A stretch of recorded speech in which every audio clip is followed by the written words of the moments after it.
3 seasons in San Francisco, mostly as Jimmy Garoppolo's backup, but he did start 16 games. And his Browns debut begins with a Nick Chubb run. Chubb for a few. So this offense down not just their top 2 quarterbacks in Baker Mayfield and Case Keenum. They're down 2 offensive linemen. They're down their top 2 pass catchers. Joel Bitonio moves over to left tackle. Here in his 109th NFL game, plays at tackle for the first time. Hurry up to the ball, and first throw for Mullins is for Rashard Higgins. He's got it. Stopped the yard short by Casey Hayward, 3rd and 1. And I like the play call right there. Come out and get your quarterback that hasn't been here very long, get thrown into this situation. Come get him an easy completion. I even talk about that when I played for a long time in this business. I love to get that first completion, that short one, to settle down those nerves. On 3rd and short, a bootleg. Mullins for Njoku, who's got a first down. They get David Njoku back this week after he missed last week on the COVID list. And he's got a first down against this Raiders defense, which has struggled for the most part. But the strength for them lines up with what potentially could be a weakness for the Browns today. You just talked about the changes in the offensive line for the Cleveland Browns. And so you got to think that Max Crosby and Yannick Ngakoue, 2 guys that have high motors that love to get after the quarterback, licking their chops a little bit, that there's some changes up in front. One change in the back. You notice Brandon Faison starting at corner. Nate Hobbs was placed on the COVID list a few hours before the game.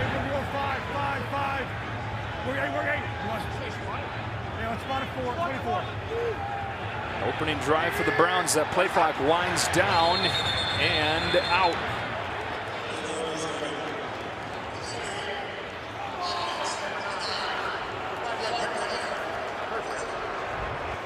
So it is on Cleveland, which will move into first place in the AFC North with a win. The Ravens losing that heartbreaker yesterday. With a loss, they would be in last place. So when you're looking at playoff odds for the Browns with a win, they're about 50-50. If they lose this game, their playoff chances go down. Peters spit out about 20%. And what we've seen this year is anybody can lose on any given Sunday. So a lot to be determined in these last 4 weeks of the season. Mullins looks to throw again. Donovan Peoples-Jones, a 6th-round pick last year, has climbed the ladder and is their leading receiver. He's got a gain of 7. Looks like Nick's come out in a nice little comfort zone. When you got a young quarterback that you put in that hasn't been in this offense very long, what you want to do is find those plays early on. Say, hey, Nick, what do you feel comfortable? We've got a naked bootleg, we've got a quick 5-yard pass for his first completion. You get a one-on-one on the backside, stick it on your receiver backside. Nice job settling the nerves and coming out early for Nick Mullins.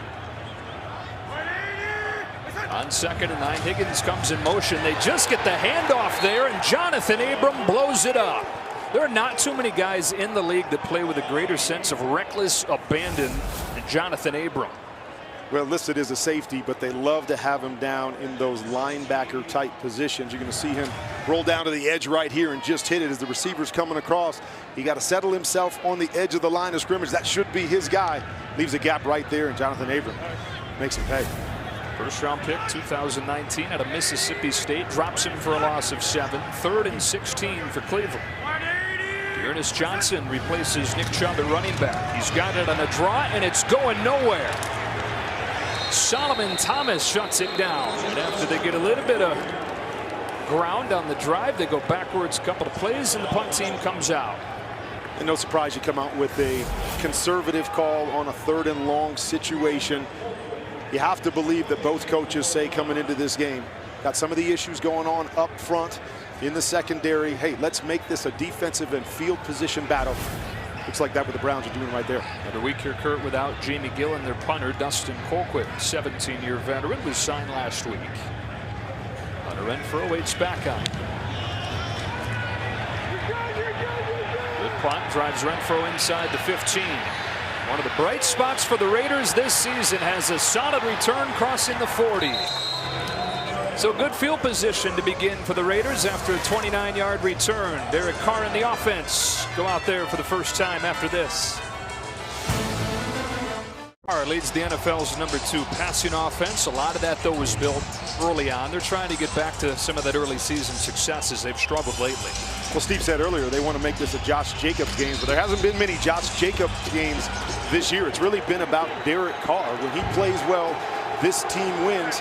Now he's got to feel out how he can play this game with that good pass rush for the Cleveland Browns. They faked the Jacobs on the first play. Nobody open, so he checks it down. And Daniel Helm with his first career reception. It goes for a loss as Taki brings him down.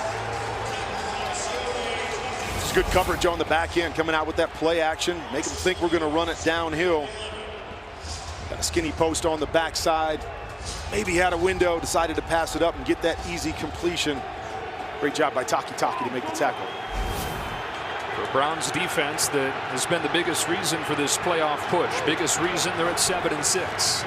Back-to-back throws to open things, and Hunter Renfrow, coming off a 13-catch game, has his first one here, and it's enough for a first down. He is such a good route runner. He is such a good route runner, and it's the little hesitation that you're going to see as he comes off of this. A little hesitation, hold those linebackers in place, and he's got such a great feel, always playing with his eyes as a receiver, seeing where those linebackers are, finding that open space, and such a great comfort level for Derek Carr with number 13. And as bad as things have been lately, Renfrow has been a standout. #1 in the NFL the last 3 weeks with 30 receptions.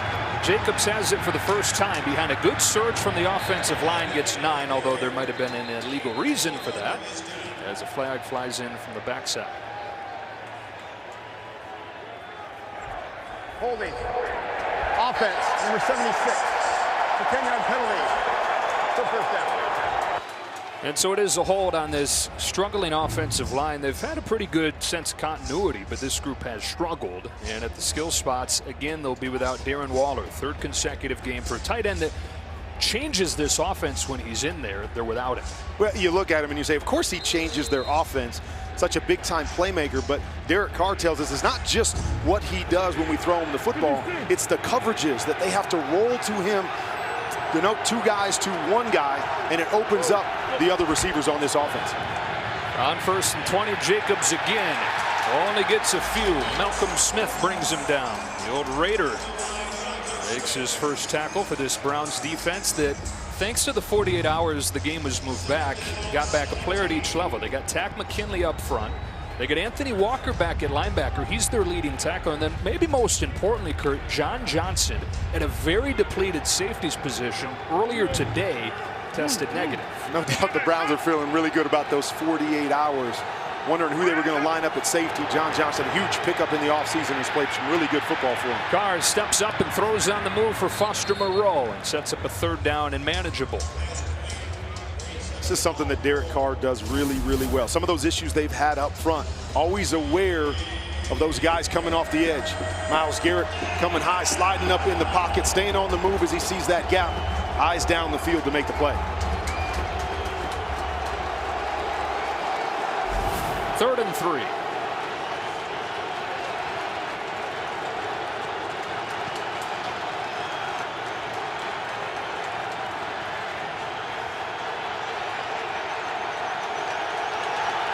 Five to snap it. Browns show pressure. Then back off. Carr steps into one and has DeSean Jackson. They signed him in early November. He had a huge game against the Cowboys, but that is all he's done. They're hoping that this is a big night for him. His go-to guy is Hunter Renfrow in these situations. The Browns decide to double him. So Derek's key find the one-on-one matchup. And DeSean Jackson is going to have to come up big, as we already said. Big playmaker and Darren Waller not in here. Got a guy that's averaging over 20 yards a catch. DeSean Jackson open up that playbook, going to have to make big-time plays in those critical situations. He's done for a long time. The 14-year pro out of Cal. First down from the 30. Back to the ground, and Jacobs with nothing doing. Driven back. Joe Jackson was there along with Sione Takitaki. Well, it has been, like you talked about off of the top, a tumultuous season. John Gruden resigns as head coach after the much publicized story leading up to it. Rich Bisaccia takes over, and look, a lot of these things are football related. A lot of them a much bigger deal than football. A life was lost. Henry Ruggs rear-ended the 23-year-old woman in Las Vegas, lost her life, arrested, suspended the next day. And yeah, it's affected what's gone on in the field, but like Rich Bisaccia put it this week when we talked to him, first and foremost, there's a human element to all these things. On 2nd down, there's Josh Jacobs. He's had more catches this season than any other in his career, and his first one today moves the chains. Good read here by Derek Carr. as the defense ends up condensing. You see all the guys from the Browns stay to the inside, chasing Hunter Renfrow. Just a quick little flat to the outside. Nice recognition by Derek Carr. Get the ball out of your hands quickly. Let your playmakers make plays. Carr has completed his first 5. That one for 17. Mullen's waiting his next opportunity. 56. Veteran Carr moves the Raiders down the field on their first drive. He steps up. He throws over the middle for Peyton Barber, who crashes inside the 5, and it's 1st and goal. Nice job climbing the pocket. You're just going to see just a quick little angle route here by Barber. Pressure comes from the outside. Slide up in the pocket. Once again, eyes down the field. Easy completion. Nice job going up high and finishing inside the 5. It's the Raiders offense that, even as it struggled over the last couple months, it still entices you. Look at the Dallas game where they scored 36. You look at this drive. On the move quickly. It's Carr running to his right. Wants a block from Renfrow. He got some semblance of it, and then went diving his way to the 2, where it'll be 2nd and goal. They're going to try to run a bit of a shovel pass here. Back to Foster Moreau. Good coverage right there by the interior defensive line. Nothing to do. Try to tell Josh Jacobs, hey, lead around the edge. Let's see if we can get in the end zone. Smile from Derek. I mean, you're rolling out as quarterback. They're ready to shovel it off, and as it turns into, no, I need your help. I need your help. And then I'm going to dive from the 5-yard line. I pulled that once. My kids still laugh about it to this day. Like, Dad, what were you thinking? Like jumping up in the air. Marcus Mariota comes into the game here. He's been on for 8 snaps this season. He's carried it on 5 of them. Hands it off to Jacobs. Short gain, and it's 3rd down. Teeth of that defense led by Malik Jackson stands tall. Talked a lot about the issues with the Cleveland Browns this week defensively, and so they haven't been able to practice a lot of different packages. Asking Joe Woods about what if Marcus Mariota comes into the game. They said the good thing is we played against. They get Helm for the hold. We played against Lamar Jackson the last couple weeks, so we've got that package in. We can walk through that with our guys, but we know exactly what the plan is in that type of situation. You see the hold right here. Easy to do when you got Myles Garrett just trying to hold him up, not let him get the angle right there. Arms around the waist, hoping you don't get caught. 2nd hold of this opening drive, and the most heavily penalized team in the NFL. Instead of 3rd and goal from the 1, they move it out to the 12 for 2nd and goal.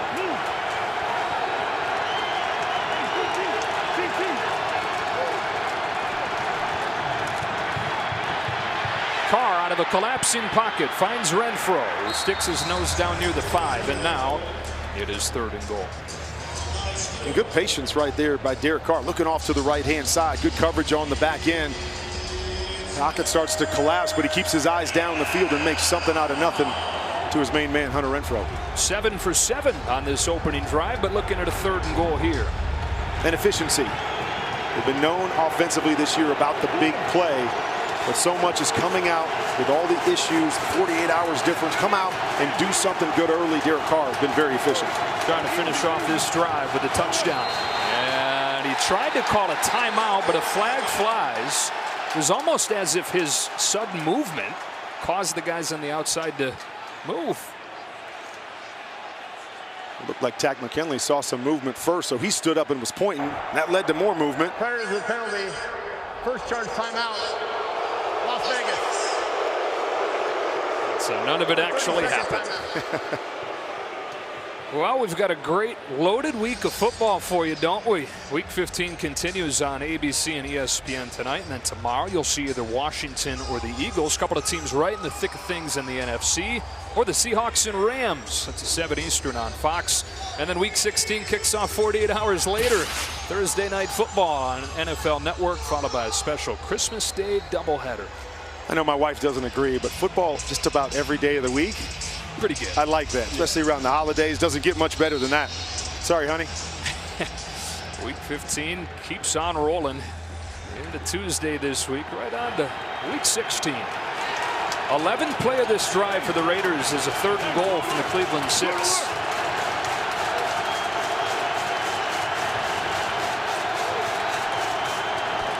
Carr Carr throwing back shoulder. Edwards goes up and makes the catch. Touchdown Raiders.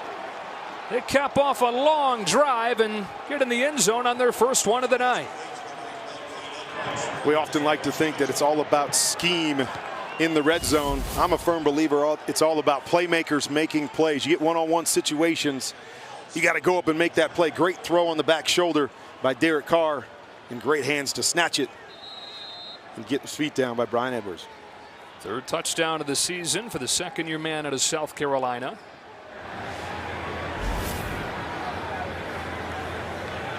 And Daniel Carlson out there for the extra point. Got good field position thanks to the punt return. They converted a couple of third downs on the drive. 11 plays and they're in the. Got an NFL Christmas doubleheader with big playoff implications. First, these Browns take on the Packers, and then in primetime, the Colts and the Cardinals. An NFL Christmas doubleheader kicks off at 3:30 Eastern on NFL Network, Fox, and Prime Video. Back in Cleveland, where the Raiders draw first blood, trying to get things going, having dropped 5 of their last 6 after the 5-2 start. With this recent slide, no wiggle room left. The tough final few games after this one. No touchback. They'll start at the 25. We talked about there being somewhat of a blueprint in place for the Browns, at least in terms of the coaching operation, because in the wild card game last year against the Steelers, Kevin Stefanski was out with COVID, and they won that game. Kareem Hunt had a couple of touchdowns. Nick Chubb iced the game with a 40-yard touchdown reception. 48-37 as the Browns won their first playoff game since the '94 season. And that day, Mike Priefer was the head coach. Alex Van Pelt called the plays. Same setup as today with Kevin Stefanski say, going back to the basement. Basement is undefeated. So that's where he's taking this one in. Drive begins at the 25-yard line with a Nick Chubb run off the left side behind Wyatt Teller. And Chubb with a gain of 8 as we check in with Melissa. Yeah, well, Kevin Stefanski told his coaches, just be bold. Don't think about me looking over your shoulder. He said we have the blueprint for this, having won a playoff game last year against Pittsburgh. In theory, this should just run itself. And offensive coordinator Alex Van Pelt, who's calling the plays tonight in his absence, told me that hearing that helped him a ton, that it's about fearlessness. And he said to him that means if we believe in it, we can go for it. That Stefanski won't be disappointed if he calls aggressively. On 2nd and 2, here's the play call that goes in. Njoku's open for a first down to the 39. Mike Priefer is a former Navy quarterback and receiver and then helicopter pilot. He says with that background, he's a chain of command guy. So he's going to follow the script and he's going to follow what he thinks the boss would want. But at the same time, he has that encouragement to be himself and trust his gut. Yeah, going to have to figure out that balance of when I'm an extension of Coach Stefanski and when in that moment I've got to make that decision. That could be a game-changing decision for this team. On first down, they roll and toss it for Chubb. Tries to get around Abram, who won't let him. Jonathan Abram with his second tackle on a gain of 3. And we're going to talk a lot about the blueprint, and it sounds really good, but let's remember back in that game, they still had their signal caller in Baker Mayfield in that game. This particular situation, you've got a guy that hasn't taken a snap for your football team. So be bold. Sounds really, really good, but you've got to make sure that you understand the pieces that you're playing with. Yeah, you're so right. The blueprint is for replacing the head coach and the trickle down that comes from that. There is no blueprint out there for replacing 18 guys without on COVID reserve today. Officially 2 on that first down play. Mullins looks to throw again on 2nd and 8. His first shot. Peoples-Jones behind the defense. Couldn't pull it in. A drop from Donovan Peoples-Jones, who had beaten Brandon Facyson. They love the play action, and they love to take shots off the play action. A couple naked bootlegs already tonight. Donovan Peoples-Jones, a little hesitation as if he's running a comeback. And then go get it. Just wasn't able to pull it in. You said the other day, this is off the air, but in games like this, where without this many guys, your stars have to be stars. Your good players have to be your best players. Donovan Peoples-Jones is their leading receiver, a play he's got to make. 3rd down and 8. 7 in coverage for the Raiders. So Mullins with time, but a prompt tackle from Keyshawn Nixon all over Demetric Felton, and the punt team has to come out after this play that should have been made on 2nd down. And the ball maybe just a touch short as he's got to slow down, but looking to make a move there, and Faison actually does a nice job. He probably makes that catch. Faison does a nice job putting that left hand in there and knocking that football away. But as you said, you got to make that play in a game like this. 2 drives, 2 punts for this Browns offense. Colquitt, 17th season. Renfro had a big return the first time. Watches this one bounce. Well done by Colquitt inside the 10. And they will spot it at the 4-yard line. 15 seasons in Kansas City. How about Derek Carr on that first drive, Kurt? 8 for 8 to 7 different receivers. And I like it was short, intermediate passes. One thing that can always slow down a pass rush, get the ball out of your hands quickly. Perfect drive to start the game for the Raiders. After the great punt from Colquitt, backed up in front of the dog pound here, and another quick one. Zay Jones, the beneficiary this time, is take a look at tonight's Next Gen Stats, powered by AWS. As his career has gone on, where he's made huge strides, is throwing the ball down the field. That was a staple early on this season, not as much the last month and a half. Well, let's also remember the last month and a half, Darren Waller hasn't been on the football field, and we talked a little bit about it earlier, how he changes coverages that you get with Darren Waller. Of course, he's a big playmaker in and of himself, but he opens up the field for those other guys, and that's something that they've been missing. And no Waller and no Henry Ruggs, and those difference in numbers there corresponds exactly with when Ruggs was released. Final seconds of the quarter. They will run it down and out and send this on to the second. Las Vegas on the road with a 7-0 lead. Back to Cleveland after this. That's going to be one of the things referenced on the plaque. 10,363 consecutive snaps at one point. And that man there, the new face of the franchise, gives a lot of credit to Thomas for his evolution in his first 4 years in the league. 2nd down and 5 to begin this second quarter. Carr perfect so far. Stays that way with Morrow, who couldn't pull it in. We had a drop that led to an interception last week. This drop ends the perfect start for Carr.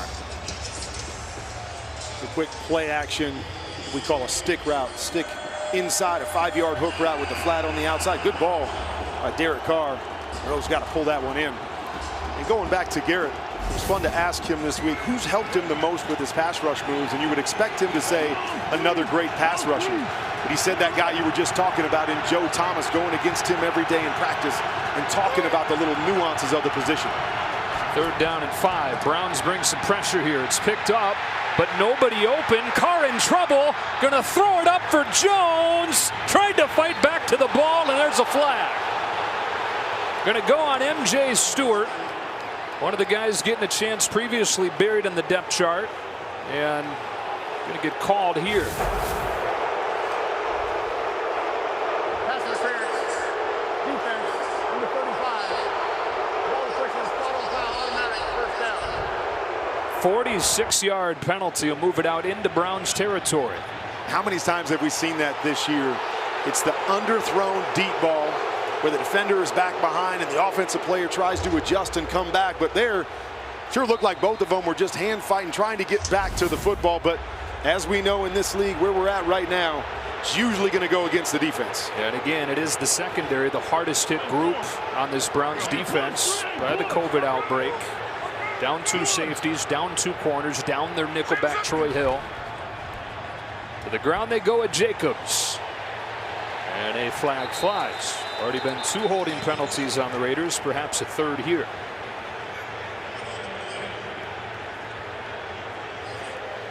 Offense, 75. 10-yard penalty. Still first down. Let's check in with Steve Weish. Well, hey guys, we were talking to Derek Carr this week, and he was talking about his wide receiver Hunter Renfro and how you're seeing defenses double him, put their best corner on him, and they really adjust their coverages to him, and he finds ways to get open. But on that underthrown pass there on 3rd down that resulted in the DPI, he got jumped by 3 people, so he did attract some attention to open up the coverage. That'll happen. He get 30 catches in a 3-week span. No doubt the best stretch of his career. after the penalty from the 45. Carr looks to go back to the air. He'll dump it off for Moreau. And the tight end to the 45 with a gain of 10. Jeremiah Owusu-Koramoah, fantastic rookie out of Notre Dame, brought him down. And the Raiders have been really good with those deep passes this year and those big shots, as you showed a little bit earlier.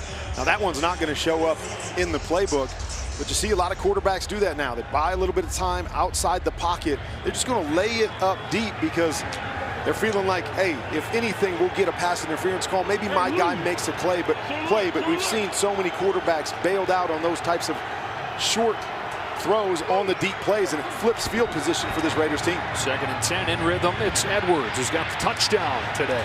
Broke the first tackle, then the ball comes out. Renfro's able to track it down.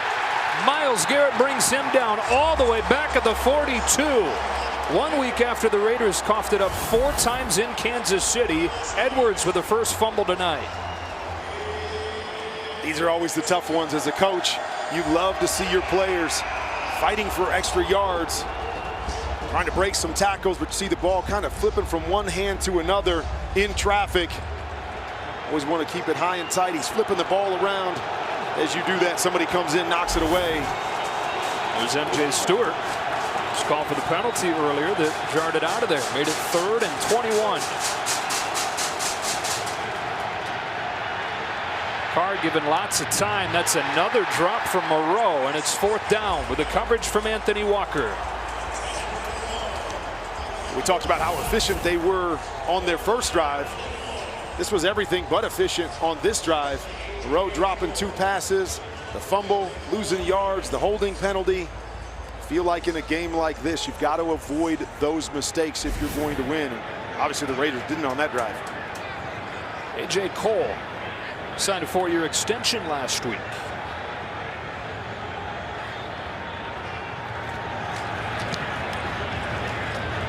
Donovan Peoples-Jones back to return after Demetric Felton muffed a couple last week. Peoples-Jones comes on and returns it across the 30-yard line. He got 20 there. Browns go back on offense, trying to get things going, down 7-0.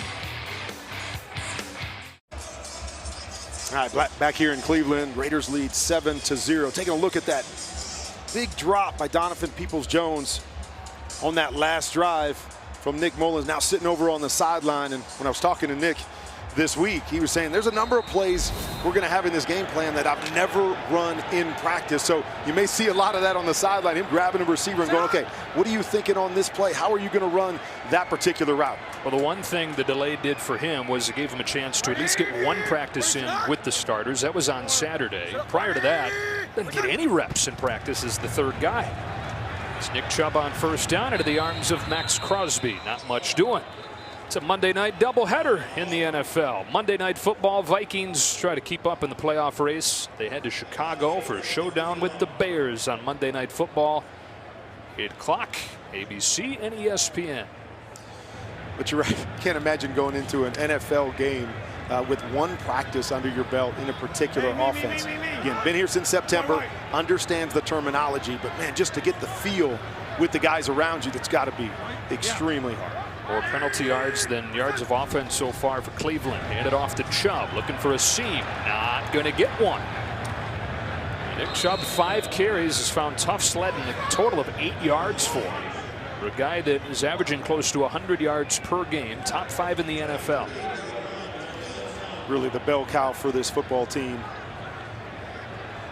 Doesn't catch a lot out of the backfield, but so tough to bring down in between the tackles. And they will just continue to feed him, but they've got to stay out of these 3rd and longer situations. 3rd down 6 here. You see a lot of this with Baker Mayfield, an empty set.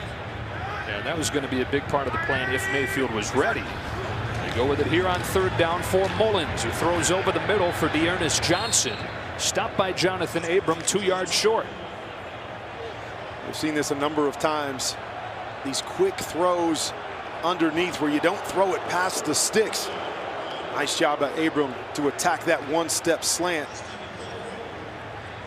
Tough when you're completing these balls, getting the completion, but they're not past the sticks. You got to push the ball down the field a little bit. Again, we got a quarterback that hasn't played a lot of football, but you got to give your team a chance in those third down situations. Hear the crowd urging Mike Prefer to go for it there, but he sends the punt team out. Third one already for Dustin Colquitt. Pinned him down at the 4 on his last drive. Fair catch comes from Renfro. Diving catch inside the 15. And so the Raiders back on offense against this Browns D, and Myles Garrett on the other side of this break. What's left for these teams? This is essentially a playoff game with no wiggle room left, given how difficult these remaining schedules are. There are no gimmies left for these two teams. No doubt about it. You're still in the mix. A lot of things going to fluctuate these last 4 weeks, but you're right. You can't give one away because there is nothing easy on either one of their schedules. Hey, 44. Peyton Barber starts this drive at running back. No Josh Jacobs, and Barber's got it. Sticks the nose down, gets a few. NFL Network has a big one on Thursday Night Football. The Niners continuing their fight for a playoff spot, while the Titans have another AFC South crown in sight. Thursday Night Football, Thursday at 8, only on NFL Network, the NFL app. 49ers team a lot of people would rather not see. Starting to get healthy now. Struggled early in the year. Everybody felt like they were a team that could compete for a championship. Now they're getting healthy, playing some really, really good football. 2nd and 7. Back-to-back runs to open the drive, and a big hole this time for Peyton Barber. Peyton Barber with a first down run, crossing the 35 and a gain of 19. There you go. Haven't got much going with Josh Jacobs. Nice job sealing down from the left-hand side. Huge hole right there for Peyton Barber. You're right, man. We talked. Raiders staff saying, yeah, it's got to be a Josh Jacobs game. Brown staff saying it's a Nick Chubb night. Chubb's got 5 rushes for 10 yards. Jacobs 2 rushes, no yards. It's been a heavy pass for Carr and the Raiders. Here, there's nobody open downfield. Joe Jackson, Tommy Togiai combined to get him. 2nd down. Going back to a play that they ran earlier. Off the play action. Trying to get the ball up over the middle. See Zay Jones coming into your picture on the backside. Maybe a little hole right there. Didn't like it, didn't want to force it. Don't make a bad play worse.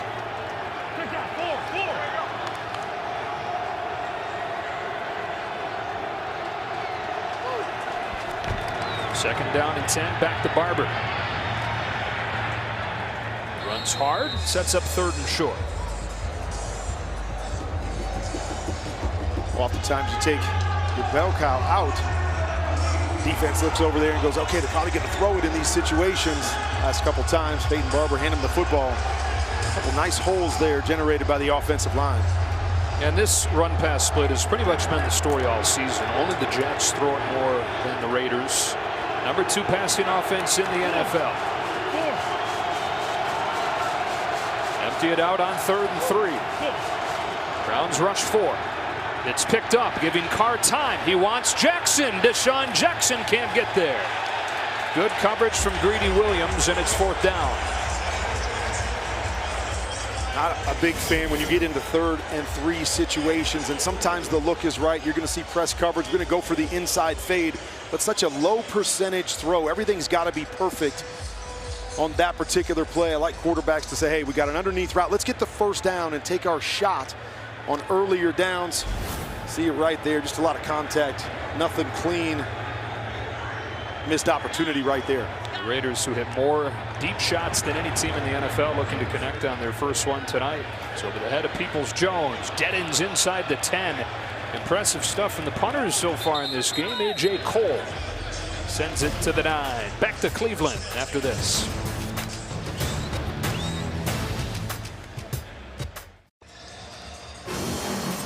Here's who's in the driver's seat, presented by Infiniti. The lone scorer this game, Brian Edwards, on the first drive of the game for the Raiders. They lead 7-0, trying to even their record up at 7-7. With a depleted offense, so many key pieces that they have losses this year has gone on. They get a 7-0 lead as the Browns go back out there. Speaking of missing key pieces, they are, and they have struggled to get much going. They have. At some point, you've got to take the training wheels off a little bit with Nick Mullins. I know he's only been here a short period of time, but be a little bit more aggressive with him and give him some opportunities to make some plays and loosen up this Raiders defense. They'll throw it on first down here. Out of the tight pocket, scrambles to his right, throws on the move for Peoples-Jones, and it's broken up by Faison. Brandon Faison starting for Nate Hobbs tonight with a nice break on the ball there. Nice job by Nick Mullins to buy some time, get out on the edge. We've seen this twice now. Peoples-Jones against Faison. Good ball right up there. Faison able to get that right hand in there and knock it away as he did on that deep ball earlier. Hey, we're going to 5. Nick Chubb just 10 yards on 5 carries. He's got it here. Abram with his 6th tackle already. Got a little bit of help from Faison. And a 3rd down coming up for Cleveland. It can't be a good look. Faison out there. See Nick Chubb bounce to the outside.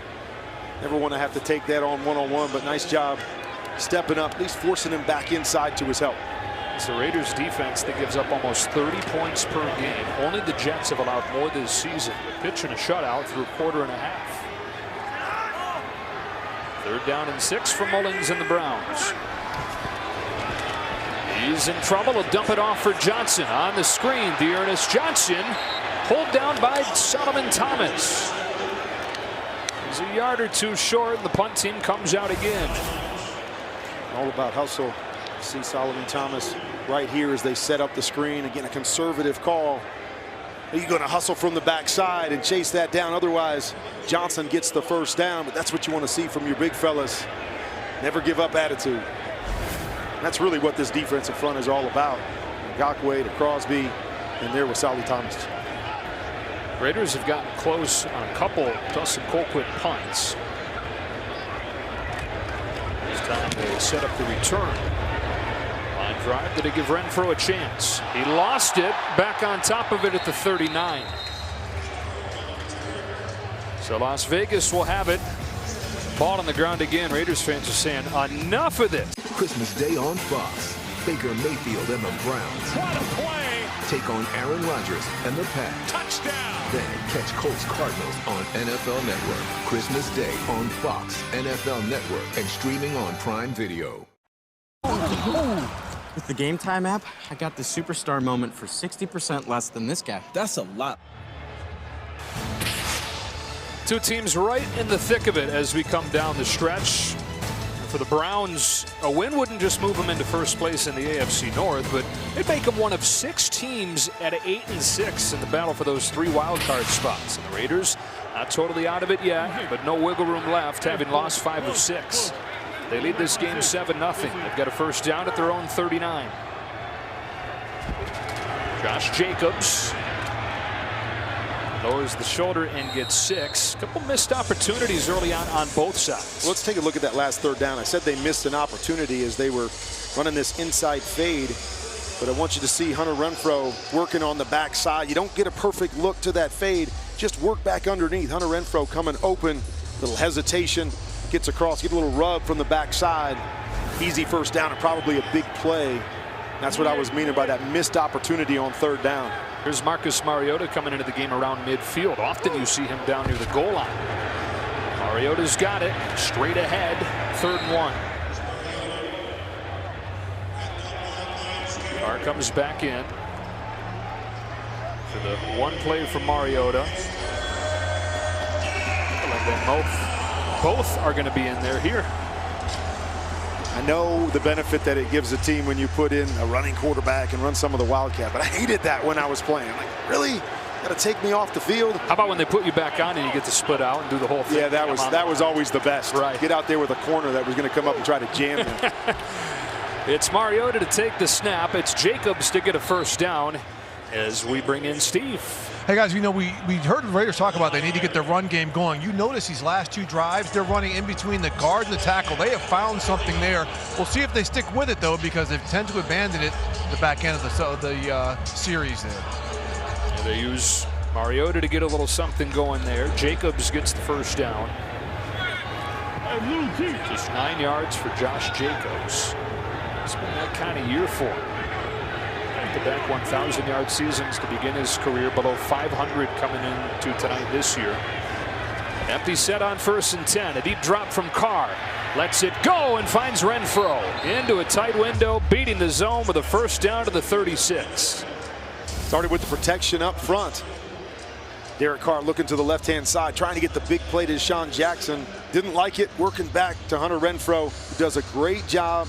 See the hesitation again, finding the hole in between the linebackers. The word that Derek Carr used to describe him, creative. It's so funny because you may look at him and say, well, he's not that big, he doesn't run that fast, but his feel for the game is second to none. And Derek also told me that he's kind of sneaky good once he catches the ball with his run after catch. Got a chance to join Tim Brown as the only Raiders receivers with 100 catches in a season. It's a 30-second timeout. He's got 3 of them tonight. He's 11 shy of 100 for the year, and still a few games left.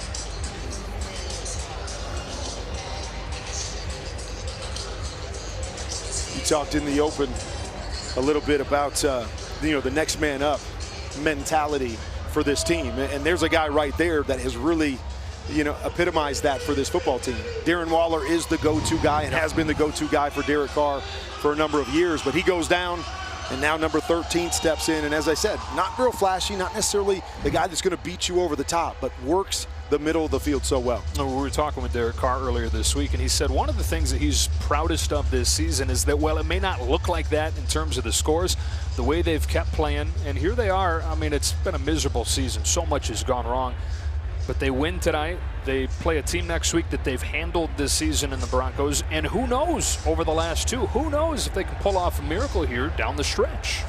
And as a leader, he's done a great job, as well as Coach Bisaccia, at really settling things down with all the chaos that's been going on around this football team. And that's been the hardest part. You got to have some glue that keeps things together when things start to fall apart outside of you. And Derek Carr's done a great job of that, doing whatever he's had to do to keep this team in the mix.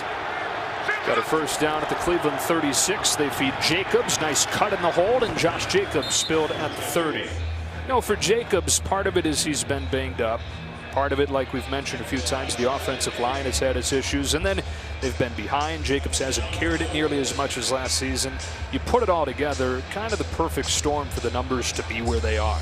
But still amazing when you think about what he did in his first 2 years, going over 1,000 yards. He hasn't had a 100-yard game yet this year.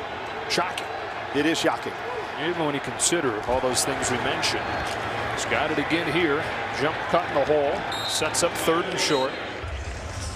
It's a guy who, in this stadium last year, though, had the game of his career. Some of the worst weather you will ever see. In fact, Derek Carr said it was the worst weather he's ever played in, and so they just kept on handing it to Jacobs 31 times for 128 yards. And really coming into the year, I felt like that was going to be what this team was. They were going to be a run-first football team, but things have gone sideways, done a nice job in the pass game, but they really like to find that balance once again. Seen quite a bit of Marcus Mariota in this game. 3rd and 2, he's back in. Jacobs stretching left side. He'll get a first down. Josh Jacobs hurdles inside the 25-yard line. Sione Takitaki with a tackle after 5 to convert. Never want to give the edge. You see Sutton Smith, the fullback here, able to seal right around the edge and allow Josh Jacobs to use his speed to the outside. Brings us to the 2-minute warning. Derek Carr and the Raiders with a 7-0 lead. Looking for more before the break. The Lexus Halftime Report with Chris Rose, Willie McGinnis, and James Jones is coming up next. We're in Cleveland, where the Raiders have a 7-0 lead, and there have been 12 plays run in opponent's territory in this game. All of them belong to the Raiders. Marched down the field, got in the end zone on their first drive. On the move again here. First down from the 22. To the ground they go with Peyton Barber. Barber with a good run, stays on his feet for a gain of 8. Going to talk about this Cleveland defense coming in, knowing the 3rd-string quarterback is starting on the other side. Need them to step up in this situation and hold the Raiders to 3. You don't want to get down 2 scores going into the half. And it's the Raiders offense, Kurt, that we're talking about throwing the ball as much as anybody in the NFL. But on this drive, 8 plays, 7 runs.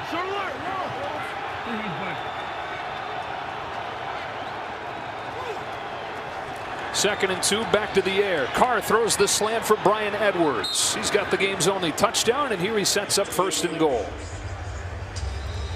It's really been about the balance as well. You see Bryan Edwards on the outside just running a slant, a little outside push, able to get the hips turned. Good job knocking the hands away to run that slant. Good timing by Derek Carr, but it's been the balance. 16 passes so far, 14 runs for this Raiders team. We talked about it coming into the game here, Kurt, that you had concern with the struggling offensive line of the Raiders facing this monster in Myles Garrett, but they've done a pretty good job on him so far. And the thing you notice in these highlights, too, is they're not really given much help. It's a lot of one-on-one type situations, keeping him off balance with the quick throws.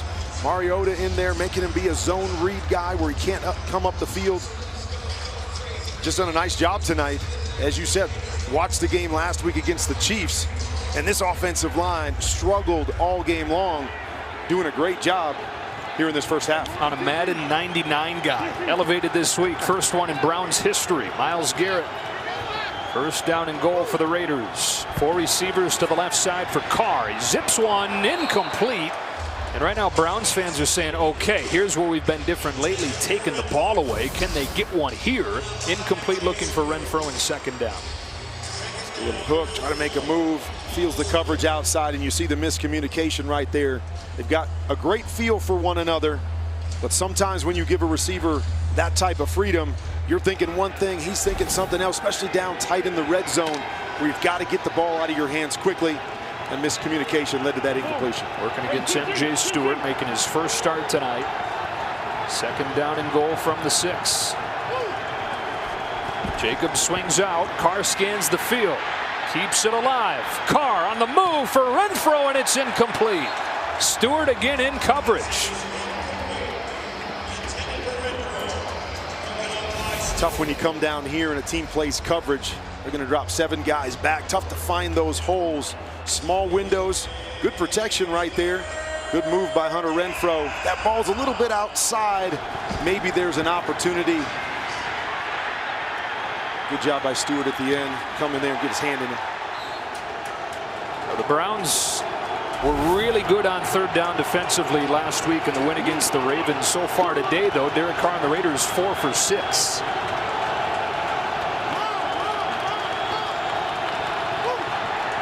On 3rd down and goal, he looks left, he heaves it up there, but a whistle blows, and this play never happened. Delay game. Offense. Number 4. 5-yard penalty. Still 3rd down. 4th penalty of the half on Bisaccia's team. Browns were showing an all-out blitz, what we call blitz 0. No safeties back, man-to-man across the board, and everybody else bringing pressure. Derek Carr trying to change it up, get the right play call there, and just took a little bit too much time. And you don't necessarily hate it, right? You get a little more wiggle room here, a little more room to work. The 11 instead of the 6. I mean, glass half full for him. Yeah, that's spoken like an announcer. Hey, let's go 10 yards instead of 5 yards. No, I'll take the 5 yards, but I understand your point. Does open up the windows a little bit down here.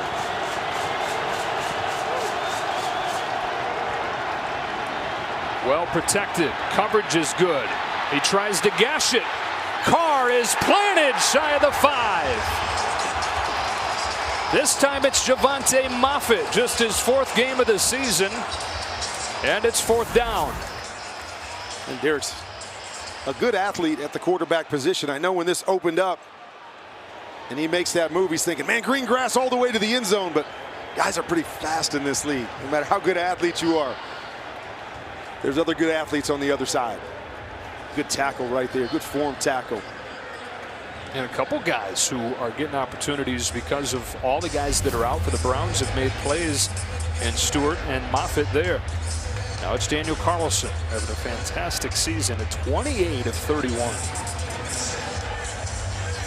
What a good stop there by the Browns defense, but you still got to be feeling good if you're the Raiders here, knowing on the other side, quarterback that hasn't played much, a chance to go up 2 scores going into the half.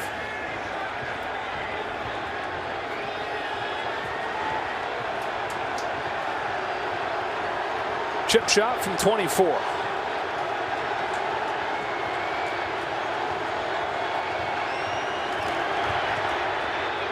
has got it.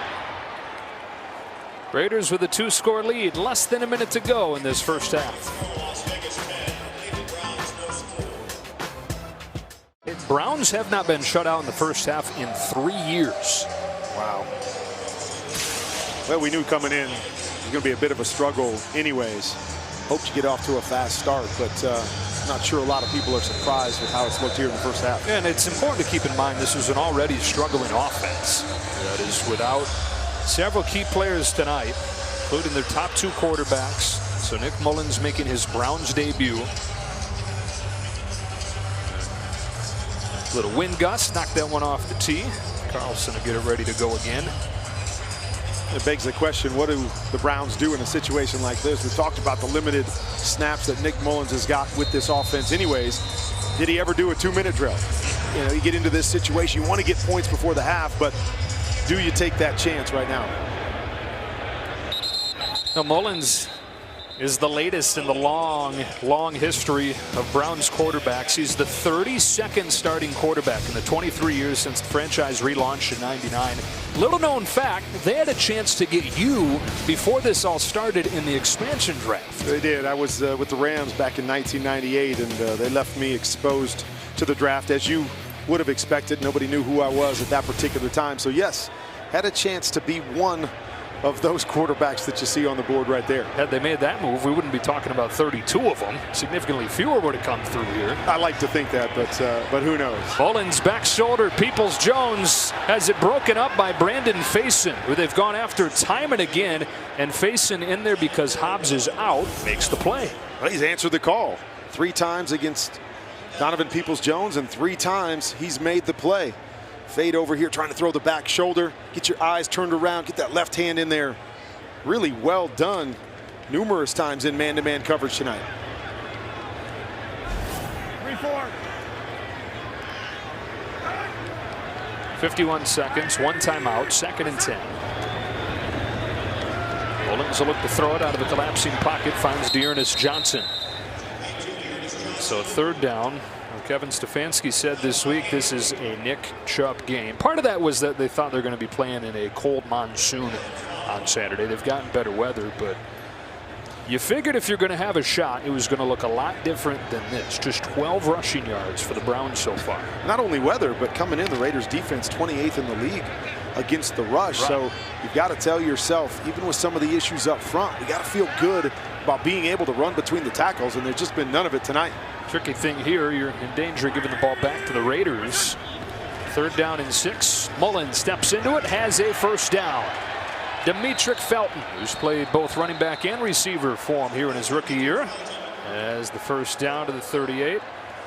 And a timeout taken by Cleveland. Week 15 continues tonight on ABC and ESPN. And tomorrow, it continues even further. You'll either see the Washington football team and the Eagles, or the Seahawks and the Rams at 7 Eastern on Fox.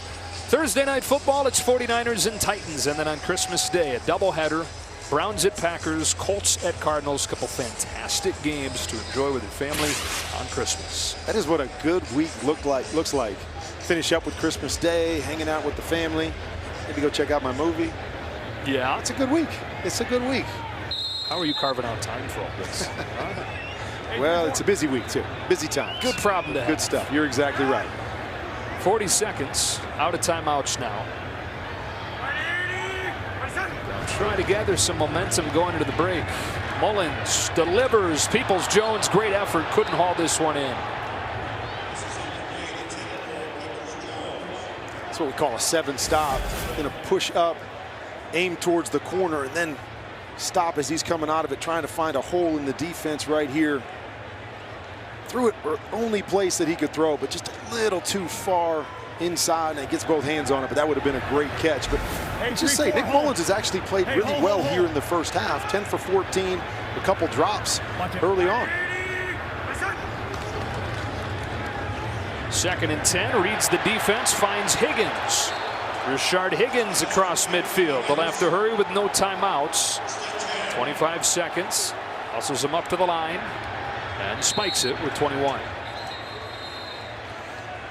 And we wondered, would they come up and even go up tempo? They'd be able to run their 2-minute drill Nice job right here. We got a flat and slant to the outside. Reading the outside backer, puts it right off his ear. A play that he's run a million times, and so that's what you try to do in the 2-minute drill. The quarterback that hasn't got a lot of reps, you say, hey, what are those handful of plays that everybody's got in their playbook that Nick feels comfortable with? They pulled a few out here on this drive. By the way, Chase McLaughlin, their kicker, has hit from 57, 4 for 4 from 50 yards and beyond this year. Mullins steps up over the middle. Peoples-Jones again facing in coverage. Here comes the flag. Well, you're kind of wondering where is that flag going to come from, and eventually it did.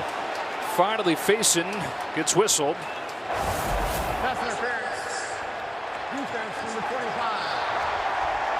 Ball quicker, follow the foul, automatic. You can see it there at the end, right? Just reaching up, grabbing that right arm.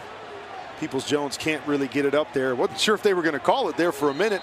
He's had some great coverage on the night, but it's a good call there by the officials. That play does put him into field goal range. 15 seconds from the 35.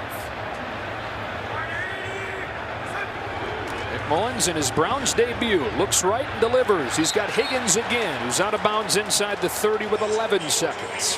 How big is this if they can turn this into points right here? Thinking to myself, when the Raiders kick that field goal, we always talk about doubling up in the NFL. Knowing you're getting the ball out of the second half, you want to try to get points at the end of the first half, double that up in the second half. The Browns are able to finish this and get points. Huge momentum shift going into the half. A little bit careful here. No timeouts. 11 seconds. No, we're out. Within McLaughlin's range already. Mullins floating sideline. Higgins tried to tiptoe it, incomplete. And with 5 seconds now, the field goal team will come out. Really about all you can do right here. You're afraid to throw it and have someone tackled inbounds. So you've got a corner route and a go route. Just take a shot down the sideline. No real chance to complete that, but Nick just being safe right there. I don't want to complete that. Even if I can get that corner route into Njoku, if he gets tackled inbounds, we get no points out of this. It's McLaughlin from 47 trying to get the Browns on the board.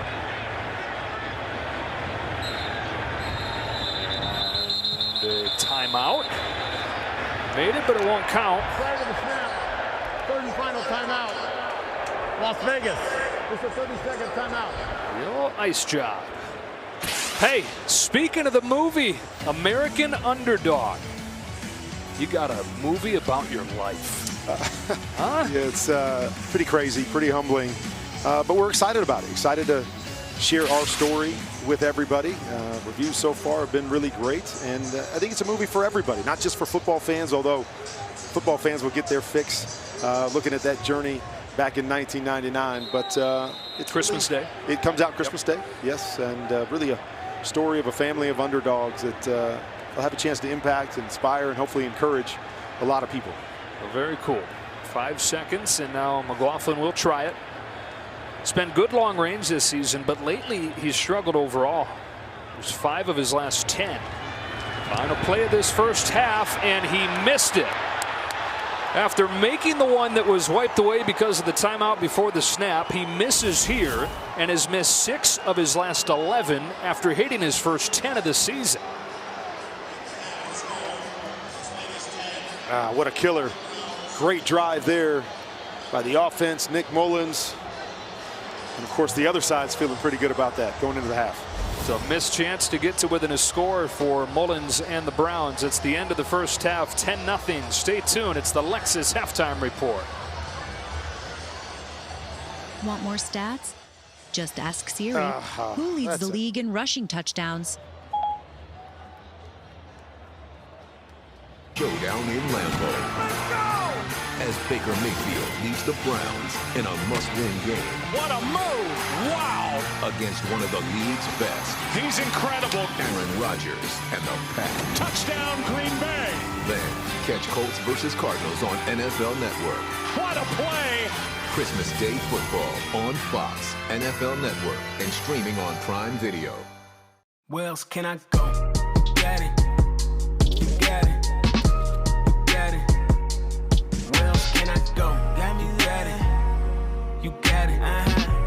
Go to NFLshop.com for a special offer. NFL Network presents the Lexus Halftime Report. You figure in the Lexus halftime report that a guy named Carr would shine.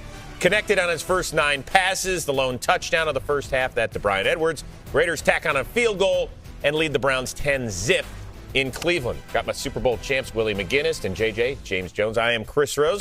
All right, Willie, you said that Derek Carr had to come out, put pressure on the depleted Browns roster. Did that on the first drive? Yeah, absolutely. And I think when you look at the back end, that's a way you want to attack. And we also said run the football, so we saw a good balance.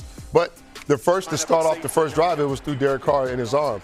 And he did a good job of climbing the pocket, making good decisions, finding an open receiver. And his legs bought him some time to make some of these receivers open. So I thought he did a good job of throwing the ball downfield, taking care of the football, but they also showed some balance, right? They had 18 passes for 14 runs. Yeah. So I was happy to see that they did hand the ball off as well to go along with the passing game. And then you need plays like that. Bryan Edwards going up, making a tough catch in the end zone for a touchdown. They got to make more tough catches. And on the other end, they got to help Nick Mullins out. They have to go. You with a third-string quarterback, you got to go up and you have to make some tough catches. Right here, this is a good ball right here by Mullins. You got to go and make this play if you're Donovan Peoples-Jones. Right here, they keep it on the boot. This is a dime by Nick Mullins. You have to make this play, Peoples-Jones. You have to make these plays if you want to find a way to win this game and move the ball on offense. You cannot let the defense keep winning these one-on-one matchups. You got to go up and make some tough catches for Nick Mullins so this offense can get rolling. And they got to start running it. Well, except that they can't. They've got 12 yards, rushing right? yards. Yeah, exactly. 7 attempts for Chubb. That's not good. That's not a winning formula, but the game is still close. Yeah. All right? It's still close. So it's not out of hand yet where you got to go to an aerial attack. So once again, Nick Mullins, a third-string quarterback, getting the start because Baker Mayfield and Case Keenum could bring out Nick Mullins is magic. He needs everybody to retweet this into existence, please. Stop, Joe. He's trying. Stop. He is trying. I get it. Oh, Joe. Hey, Wednesday night, NFL Total Access, the place to be. See which stars are headed to Las Vegas for the 2022 Pro Bowl as the AFC and NFC rosters are announced live. It's NFL Total Access Pro Bowl players revealed Wednesday at 8 o'clock live here on NFL Network. And, of course, it's part of a huge football week on the network. Thursday, we kick off Week 16, Niners at the Titans. What are you expecting to see there? I'm looking at Deebo Samuel. Whenever Deebo Samuel's in the game, and I don't think he's getting enough credit to be up there in this MVP vote race too, because when Deebo is in the game, he's at running back, he's at receiver. It doesn't matter. Get the ball in his hands. Deebo is making plays. So Did the you Tennessee say MVP? Titans, he should be. When he is on the field for the Niners, they are a totally different team. This dude is a playmaker. They got him in the backfield at running back, receiving the ball. They might even have him throw a pass, but he's that type dude, man. He's big to that 49ers team, man. He is, man, and they do so much with him. It's hard to figure out how they're going to use him, and he's just done nothing but just be productive. I think this is going to be a physical game. When you look at the 49ers and how they play in the trenches, it's physical. In the running game with Deebo, even when they catch the ball with Kittle and on the outside, Elijah Mitchell, like those guys, they are physical up front. And they want to maul you. They want to wear you down. And a lot of plays come off of certain actions, play action, or they give you a lot of formations to make you think and deal with it. Kyle Shanahan does a great job of using all his pieces. And on the defensive side, I don't know if Bosa's going to clear the concussion protocol, whatever the case may be, but he's having what he has, 15 sacks. They're playing good up front. They're getting after quarterbacks, stopping the run, being physical. So when you look at this team on both sides of the ball, it's going to be a physical game. And when you watch Tennessee a week ago, it wasn't so physical, okay? Tannehill struggled a little bit, gave the ball up some, just didn't look good. So they better be ready for a physical game. So, by the way, we'll see if A.J. Brown gets activated. He's designated to return outstanding wide receiver for the Tennessee Titans. Julio has a hand, right? Yeah. Julio's got a problem, still without Derrick Henry as well. As for Kurt Warner, we'd have to get y'all a better game in the second half. Way too much talk about my jacket. Well, it's true. I thought Michael Strahan was the one that went into space. But, Kurt, with that jacket, you're next in line. I'll help you out, Kurt. Once again, Thursday, Niners, Titans, exclusively here on NFL Network. Coverage begins NFL Game Day kickoff at 6 o'clock Eastern, and then a Christmas Day doubleheader. It's Saturday. It's Browns-Packers. You can also see that on Fox, on Amazon Prime Video. The nightcap, Colts and Cardinals, exclusively here on NFL Network. Game Day kickoff begins at 2 Eastern. Hey, Browns' running game is struggling. Maybe they can get this little guy to get it going. Back out to Cleveland after this. Thank you.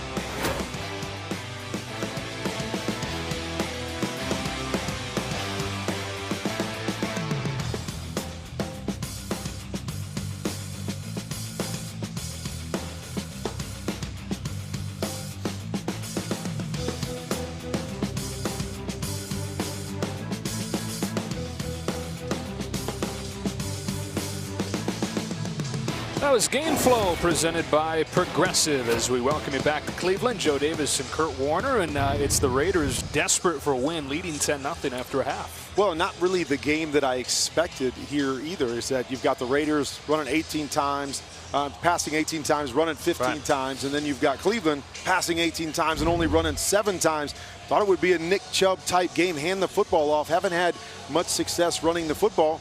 Maybe have to open the playbook up in the second half, and then expecting something from the defensive side. Myles Garrett and company haven't really made any plays in this first half. They're going to need something big here in the second. You know, one of the things they've done recently is they've gotten takeaways after they hardly had any over the first month or two of the season. That's been a hallmark lately. And perhaps going to need 1 or 2 of those tonight to come from down 10-0. They'd move into first place in the North with a win. They'd make it 6 teams at 8-6 in the battle for those 3 wild card spots in the AFC.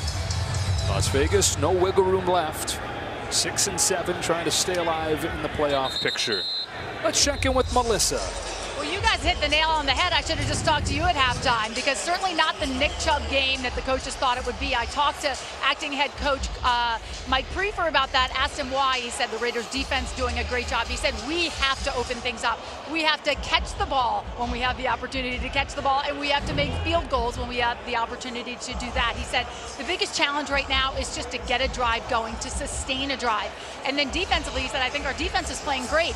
And like you guys just mentioned, he said the key is going to be getting a turnover.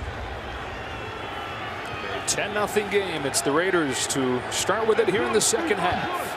Derek Carr started the game 9 for 9. Not quite as efficient as the half went on, but they got Jacobs going. They got Barber going. And it's Jacobs in there to begin half number 2 with the ball for Las Vegas. Strung out, he gets a few. And for the Raiders' point of view, here's Steve Wyche. Well, guys, you saw on that play the inside run, and Rick Bisaccia, the interim head coach, said he loves the way the inside run is working. They're going to stick with it. He would have loved to have gotten points, a touchdown, instead of a field goal. But he said the fact that they are taking time off the clock, that is huge for them. So he likes the way the offense is playing. He also said Peyton Barber, he's really playing well, even though they're going to mix him and Josh Jacobs in throughout the rest of the second half. Yeah, and Steve, is actually Peyton Barber that was their leading rusher in that first half, not Josh Jacobs. First throw of the half from Carr is a little bit out of the reach of Bryan Edwards, and an early third down for the Raiders. And a big part for both teams is winning the early downs. We've seen Cleveland, especially early in that first half, get caught in third and longer situations. They throw it underneath the sticks and not converting. Got to do a better job of winning first down, which is something that the Raiders have done well all night long. You know, the Browns are sitting there saying, okay, where's this man? Where's Myles Garrett? Where are the defensive ends that have caused so much havoc recently? Of course, no Clowney tonight, but Takk McKinley's been good. He tees off here. It's picked up, giving Carr time, and an open Jackson drops the ball. Put it right on the money, but Jackson dropped it. And not a big pressure team, this Cleveland team, and so you're talking about the front four. That time they brought pressure. Great pickup, and you have Deshaun Jackson just pushing down the field. Probably more of a read route there. That safety goes back to the deep middle. I'm just going to hook it up, and a great throw by Derek Carr. Takes his eye off it, trying to make a play after the catch. Big mistake there by Djax. So punt on the first drive of the half. A.J. Cole just gets it off. Bounces out of bounds at the 31. Time for tonight's Next Gen Stats, powered by AWS. We're talking about Myles Garrett, who's been one of the best in the NFL this season. Has been phenomenal. After the quarterback pressuring, and this is a team, as I just mentioned there, that doesn't like to pressure. They believe they can get pressure with those 4 guys. You see it right there, 32.8% pressure rate with Myles Garrett. But tonight, well done by this Raiders offensive line. Said multiple quarterback pressures, 11 games in a row. Doesn't have one tonight. Browns' first play of the half from the 31 is a Nick Chubb run that is run down from behind by Jonathan Abram, who's been everywhere tonight. Talk about Jonathan Abram. They love to bring him down in kind of a linebacker position. He just comes off the backside. That type of outside zone run, that guy is always unaccounted for. Just a matter of whether he can chase him down and make the tackle. And Abram did it well right there. Hey, Rico, 5-5. Well, for Nick Chubb, this is now a third consecutive game where he's struggled to gain much traction. He was against the #1 run defense in the NFL, the last two in the Ravens. The Raiders D that has struggled against the run, bottling them up tonight. Again, small hole, short gain, 3rd and long. We go 3rd and long, as we were talking about, winning 1st and 2nd down, trying to run the football, get nothing in those situations. Now you put the onus once again on Nick Mullens to have to make a big throw. But let's just say with Nick Chubb that he can break one open at any point in time. He's not one of those running backs that's just 4 yards, 5 yards, and that's what adds up to those big running games that he has. He's got the opportunity to go to the house on any given snap. Bo Jackson, Gale Sayers. I mean, it's quite a list he's on there. Jim Brown for yards per carry through his first 4 seasons, under 2 per carry tonight. Got hit as he let it go. Peoples-Jones caught the fluttering pass, but Casey Hayward was right on him, and it's 4th down. Get into those 3rd and long situations. Teams know you got to throw the football, come after you a little bit. Nick's done a nice job tonight in a couple situations with pressure in his face, but what do we see again? 3rd and long, they throw and complete the ball underneath the sticks, and they've got a punt again. That's Keyshawn Nixon from his corner spot. And here is a very busy man, Dustin Colquitt.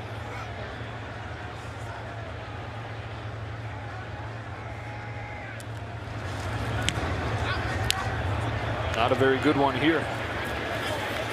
Angles it away from Renfro and out of bounds. So the Raiders back on offense under a full moon here in Cleveland.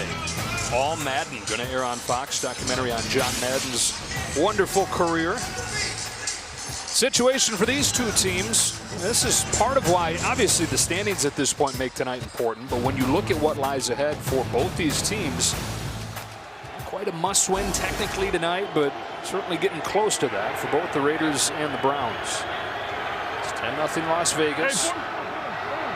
Start this drive from the 25-yard line as Carr looks to throw. He's got Foster Moreau, who's had a bit of a tough night with a few drops. As the catch here, stopped by Anthony Walker. NFL Network has a big one on Thursday Night Football. The Niners have been really good lately. They're fighting for a playoff spot. Titans trying to bounce back from a tight loss.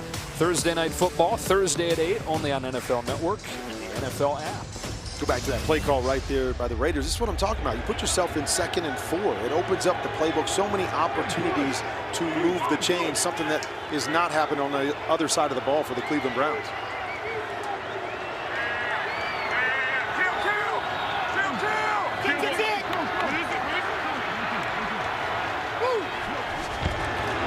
Feed it to Jacobs. It'll be close. Anthony Walker with another tackle. They're going to say that he's got it up for a 1st down. Your Derek Carr coming up yelling, kill, kill, kill. That means for those at home is in the huddle, you're going to call 2 plays. Call a play, and then you say we're going to kill to the 2nd play as Derek goes up there and checks out the front. Probably there from a run to a run based on the defensive front of the Cleveland Browns. 8-year veteran, starter from day 1 since the Raiders drafted him in the 2nd round in 2014. Of course, his immediate future a little bit unclear. 1 year left on his contract. That massive extension that he signed a few years ago. Fusion here.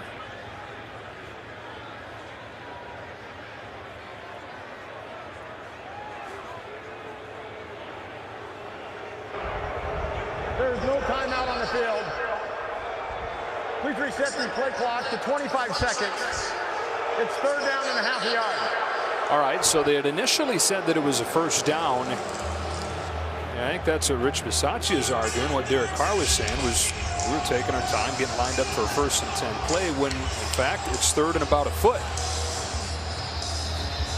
Been there, done that. You're a play caller over there, and you're thinking, hey, we got a 1st down, so dial up this play. And all of a sudden you realize it's 3rd and 1. And try to change it real quick. Bring the fullback Sutton Smith in with Jacobs, the tailback. It is a sneak. I don't know if Carr ever got that. Like a fumbled snap. And see, everybody's saying, I've got it. No, I've got it. Fumbled snap. His knees go right down to the ground, so he ends up recovering it himself. But with those knees down, wherever that football's at, as he's going down, I'm not sure he's going to get the first down here.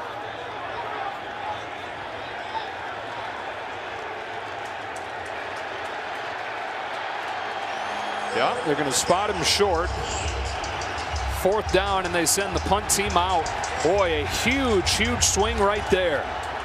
Huge swing, and I know Coach Sacchio's thinking to himself, oh man, this is a great situation to go for. We only need a few inches, but let's continue to play the field position game. We're up by 2 scores right now. They haven't done much offensively. You fight that urge to be aggressive in a game like this. It's a fake, and they got it. They run the fake and get the first down. That is Dallin Levitt, the safety. Or you stay aggressive and you just do it a different way. That's how you do it. Nice little snap to the up back right there. Wedge everything down. To get right off the edge. Didn't get much, but enough to move the chains. So Dallin Levitt runs for the first down in the fake punt. And the drive continues for the Raiders. There's so much for that swing and momentum the Browns look like they captured. Jacobs hit in the backfield and drop near the line of scrimmage. Javante Moffitt after a game of 1. We got a couple head coaches that are special teams guys at heart.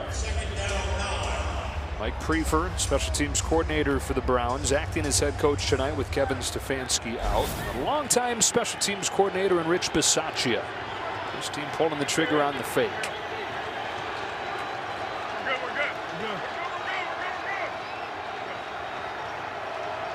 Zay Jones comes in motion on 2nd and 9. Carr over the middle has Jacobs. And Josh Jacobs has a first down into Cleveland territory. Nice read here by Derek Carr, trying to get the 2nd level throw. Coverage carries it down the field. You see him working his eyes. Know where your check down is. Quarterbacks of all ages can't preach that enough. Always know where your check down is. Take your peek down the field. It's not there. Get a completion, move the chains. Barber replaces Jacobs. Play action. Carr looking downfield and going down. Owusu Koromoa finished him off. Browns are saying they've got the ball, and they do. Porter Gustin out of the bottom of the pile with it.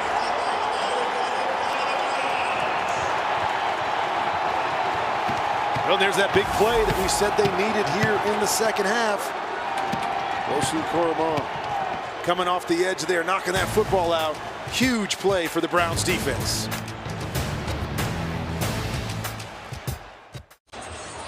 But Derek Carr, after that sack, was down for a while. Great sign to see him standing up and walking off under his own power. That pressure got his right leg caught underneath him. And then get hit up over the top. Got twisted there, grabbed his right shin as he was going down. But good sign that he was able to walk off under his own power. That's the right leg, Kurt, that kept him out of the playoffs in 2016 when he broke it week 16. We'll see moving forward with him as the Browns get it in shot territory and run a screen to Njoku. David Njoku had a steam first down inside the 35.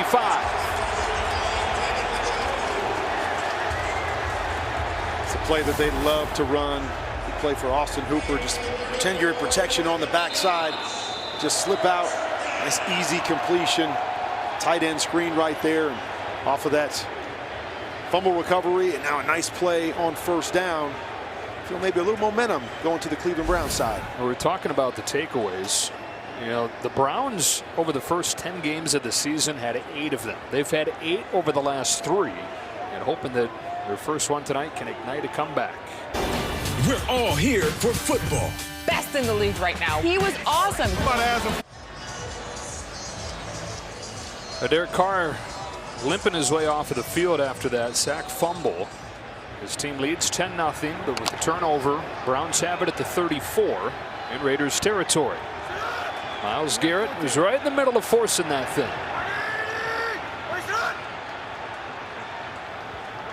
They got 13 yards on the first play of the drive with Njoku.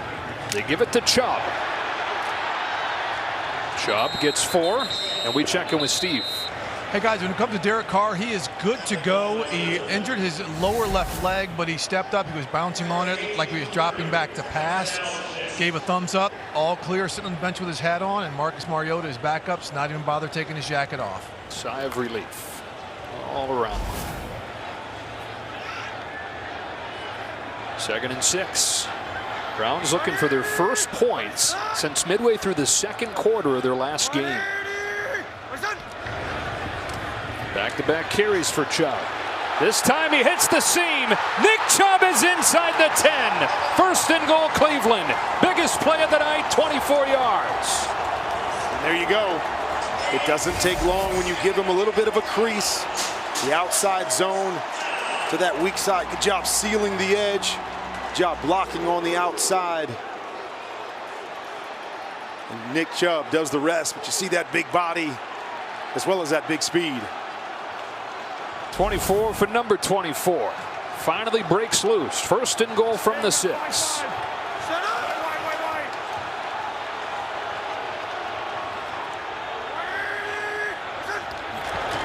Chubb again. Tripped up at the line of scrimmage. Short gain. And it's 2nd and goal.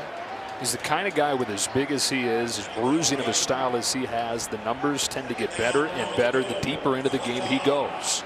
Start wearing down the defense, and so you got to stay with it even when you're not getting big yards. And kind of reminds me of an Adrian Peterson.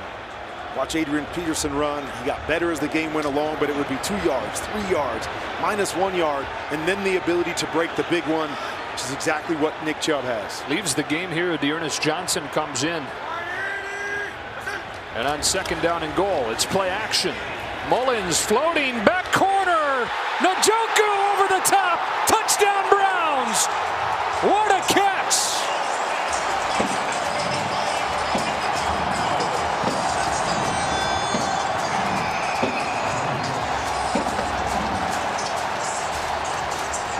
Talked about it on the other side. Is sometimes it's not about scheme, but it's about your playmakers making plays in the red zone, going up and over. It's that toe down. Ooh, that one's going to be really, really close. Great job going up and sneaking that ball away from the defender, pulling it away high, not bringing it down, but holding it up. Boy, I don't know, Kurt. I don't know either. And they've actually changed the call. It's an incomplete pass, and it's 3rd and goal. It's one of those, if you don't put your heel down, just stay up on your toe and just kind of bounce out of it, it's probably a touchdown. If you go toe to heel, you've got to complete that. Yep. And this heel comes down out of bounds. Nice job of the crew getting this right that quickly. Man, it's too bad. That was a great play, great catch by the big tight end. They're so happy to have him back. And so they'll give it another try. 3rd and goal inside the 5-yard line. And let's see if somebody else. Got a bunch of guys out, some of their key players on the outside out. Situational football down here in the red zone. Can somebody step up and make that play to get him 7? By far their best opportunity of the night. They hand it off to Chubb over the left side. Nick Chubb is in. Touchdown Browns. They score anyway.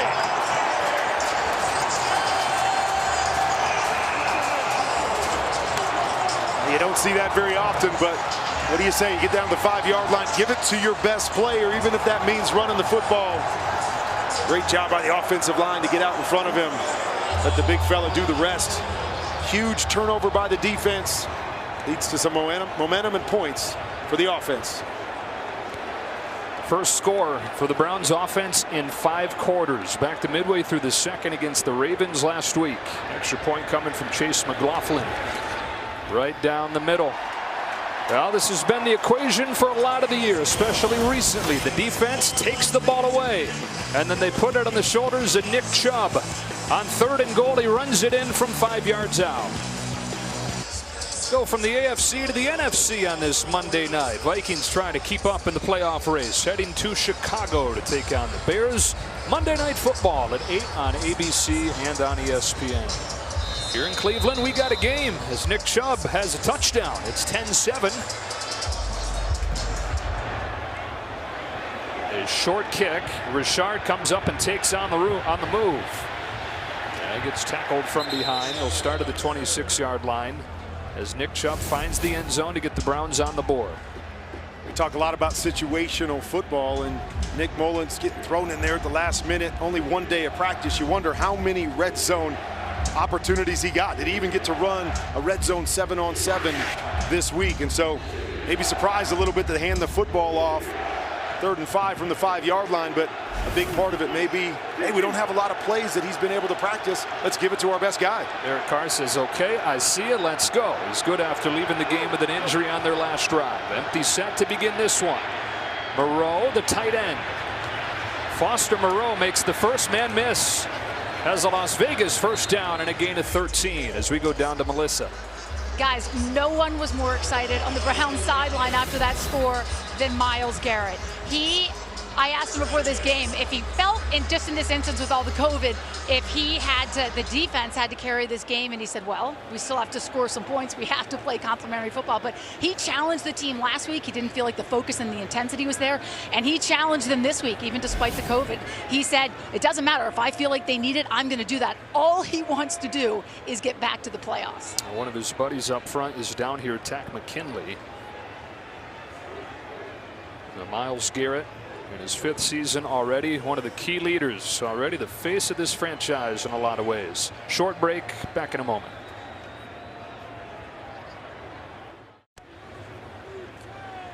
And they've got the cart out there for Takk McKinley, who's really started to play well lately for the Browns and is already a diminished defense.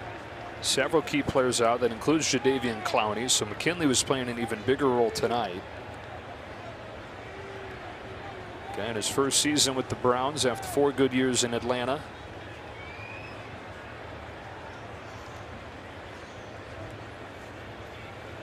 Never like to see that cart come out.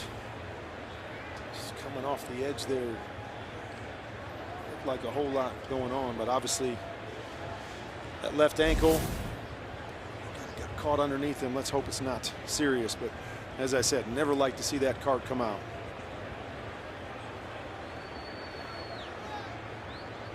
So yet another player the Browns are going to be without for the remainder of the night. As Takk McKinley is carted off. 18 players out tonight, 8 starters included in COVID protocols. Their head coach Kevin Stefanski watching this game from his basement. And it's not just another game. This is a game the Browns gotta have. They'd move into a first-place tie. Virtue of the tiebreakers technically would be in first place, and they'd be one of 6 teams at 8-6 in the wild card hunt. It's Josh Jacobs knifing his way through the defense for 6. And here is that playoff picture that both these teams are involved in. You've got the Browns sitting there right at 7-6. The Raiders, as bad as things have been since the 5-2 start, with a win, they're right back into the picture. And both these teams very difficult final few games. You mentioned an important game for Cleveland and how this can swing for them, but man, I almost feel like it's even more important for the Raiders. And coming in with all those issues with COVID, Browns felt like it had to be a game like this. Low-scoring game, making plays on defense and getting enough offensively. 2nd and 4, getting a heavy dose of Josh Jacobs here. Cloudy picture this time, and it's 3rd and 2. Big play right here for that Cleveland defense. Opportunity to get the ball back to your offense, not allow the Raiders to cross midfield. This is what the Raiders have been doing all night long, putting themselves in 3rd and short situations, so can do all kinds of things. The quick passing game obviously can still hand the football off from this down and distance. Richard replaces Josh Jacobs on 3rd and 2.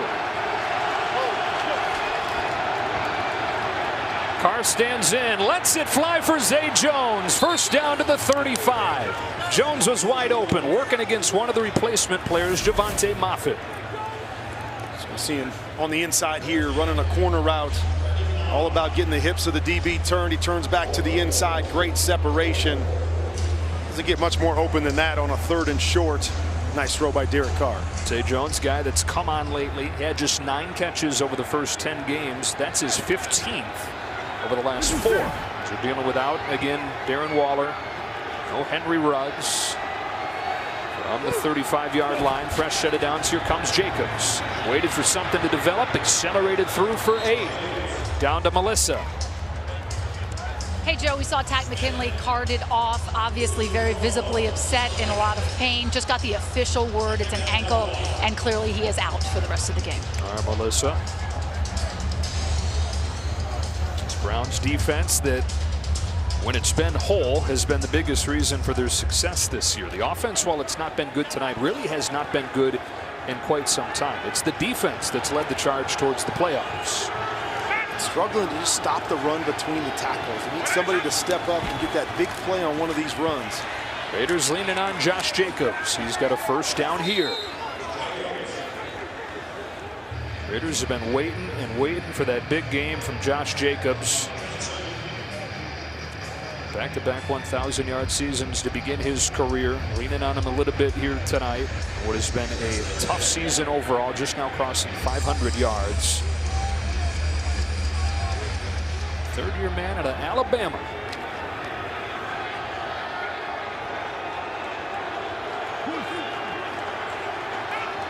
Inside a minute in this 3rd quarter. Jacobs again. This time a short gain. That's exactly what you need, that quick penetration up the middle. Often think about those big plays defensively coming on a sack in the passing game, but they can be just as big in the run game. A quick win in the interior of the defensive line. Hold them back, keep them in a 2nd and long situation.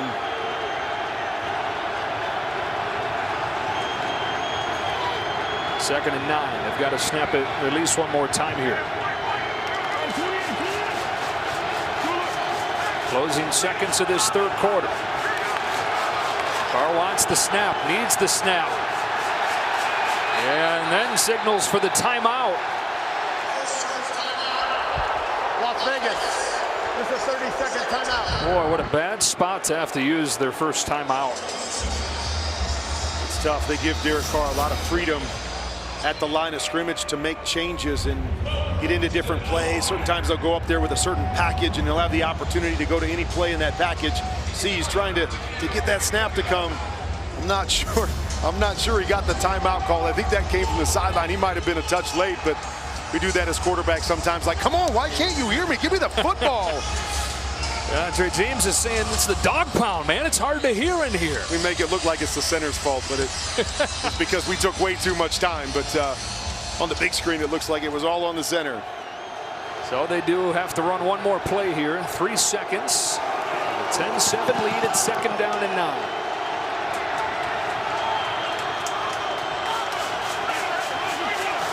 Play clock again winding down inside 5. Carr to the air. Floating for Zay Jones. Climbs the ladder, but it's broken up. Grady Williams knocks it out of there and brings this 3rd quarter to a close. On to the 4th in what is essentially a playoff game. The Raiders and the Browns on NFL Network. Inside the 20. For either side. 7-6 Cleveland, 6-7 Las Vegas. On to the 4th quarter in a 3-point game.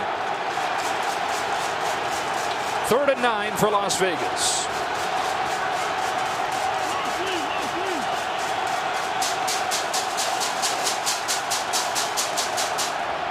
Carr scans, nobody open, keeps it alive. Still nobody open. Floats it out of bounds, and it's 4th down. Pressure coming from Sheldon Day, but the credit to the coverage on the back end there. Exactly, that's what we call a coverage sack. This Browns defense, you can bend, you can bend, you can bend, but don't break. Give them 3 points, not 7. Nothing open on the back end. Good job by Derek Carr just to throw it away. But good coverage on the back end by the Browns. Myles Garrett walks off gingerly there and clearly in some pain as he reaches the sideline. Now Daniel Carlson comes out for a field goal from 39.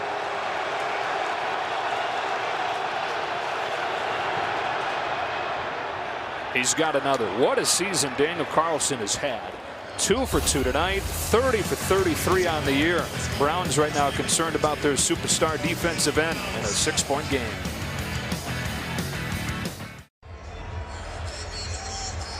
A moments ago, Myles Garrett limping his way into the injury tent.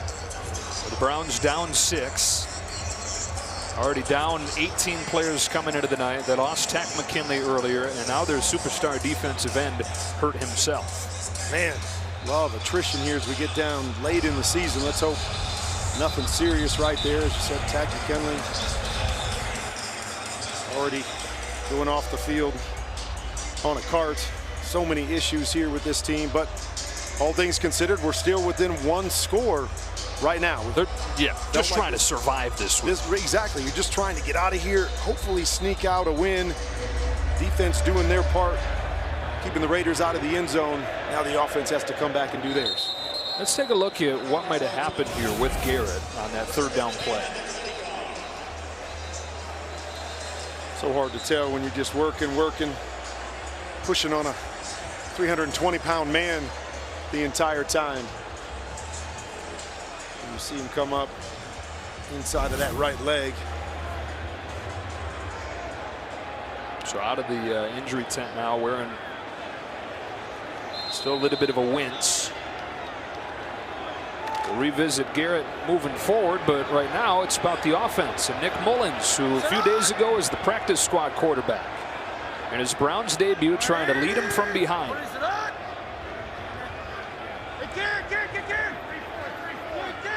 Making a change at the line. Handed the ball off to Chubb. Short gain, 2nd down. Different offenses do it different ways, Joe. We heard the kill earlier by the Raiders.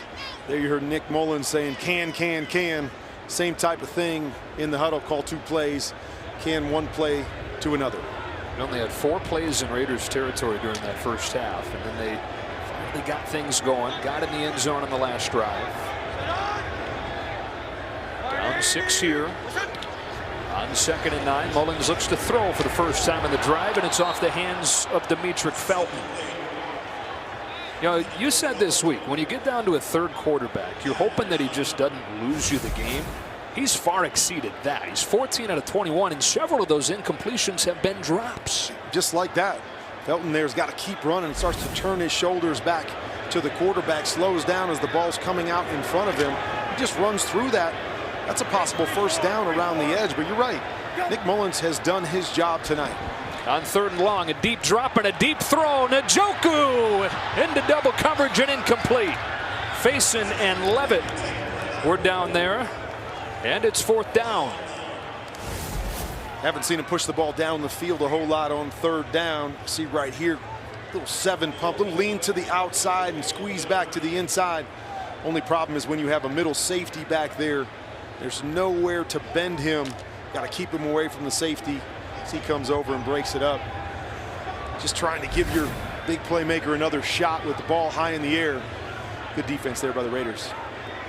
Colquitt to punt it. We've seen the Raiders happen to just be joining us come after a couple of these tonight. Almost get there. They're coming again here. This time, good job blocking. Renfrow drops it again, the 2nd time tonight. Hunter Renfrow has muffed the punt. He's back on top of it, though. The Raiders back on offense. Up 13-7 early on in the 4th. Tonight's electrifying play presented by Hyundai. Nick Chubb's touchdown run that has the Browns within 6. 13-7 early on fourth quarter.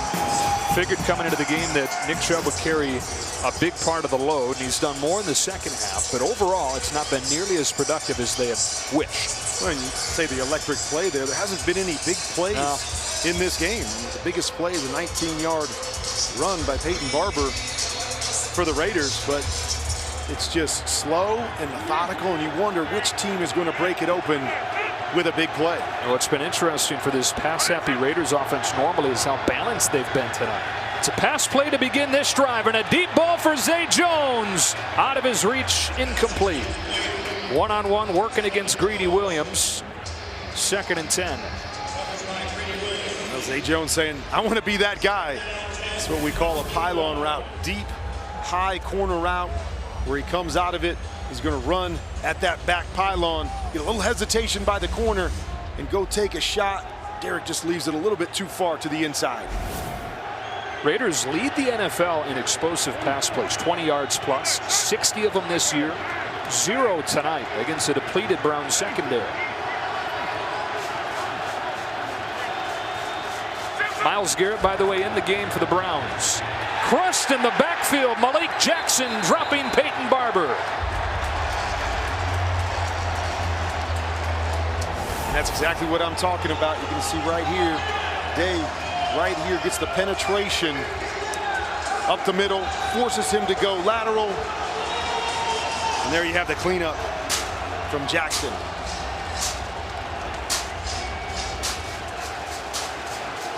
Sight for sore eyes for Browns fans seeing Myles Garrett back in the game, although kind of on skates there. 3rd and 13.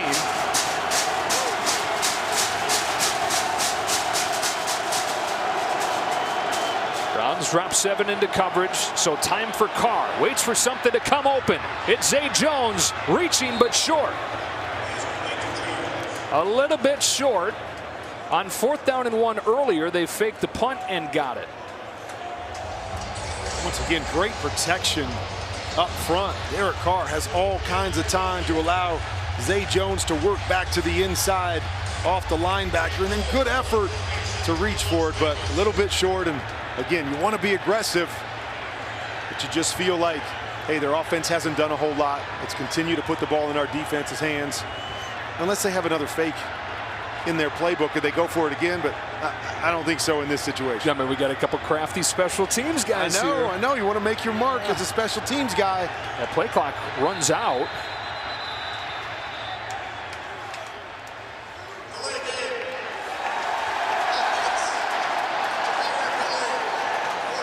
Five more free yards given to the Browns. An NFL Christmas doubleheader. What a great doubleheader it is. These Browns go to Green Bay to take on the Packers, and then we'll be in Arizona, Colts and Cardinals. Never bad to have a home game on Christmas, but what a great game. Colts with a big win over the Patriots this past week. Again, Cole just barely gets it off. Fair catch from Peoples-Jones, and the Browns will have it at the 20 as we check in with Melissa.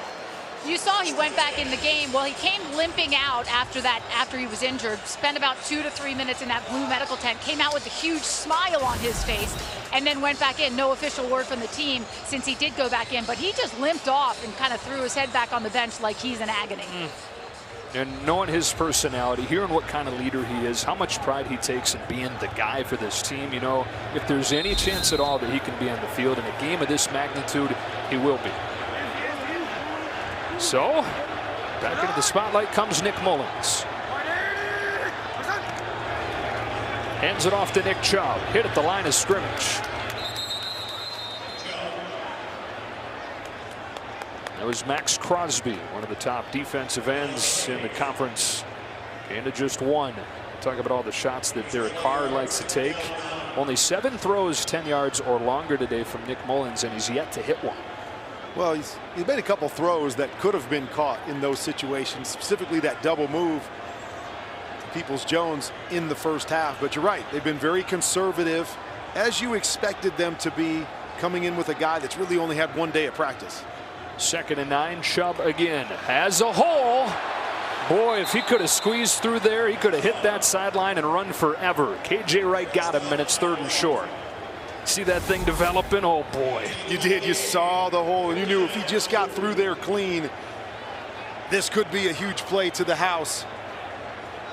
Good job by Lee to get a piece of him and just slow him down to let the other white jerseys get there. But you're right. From this angle, I saw it opening up. I thought maybe this is a house call. You said it. As kind of pedestrian as the night has been, how many times have you seen him bang, hit it, and change the game? Empties out here on 3rd and 3. Going to put it in Mullins' hands. Over the middle, Harrison Bryant. First catch of the game is a big one for the tight end that they get back this week after the ankle injury kept him out last week. And this is where Nick Mullins has been good all night long. This underneath intermediate passing game. Ball's coming out on time, making good decisions. It's just, can they methodically work the ball down the field and get 7 points? They haven't been able to sustain that. That's why you almost feel like they've got to get a big play in here somewhere.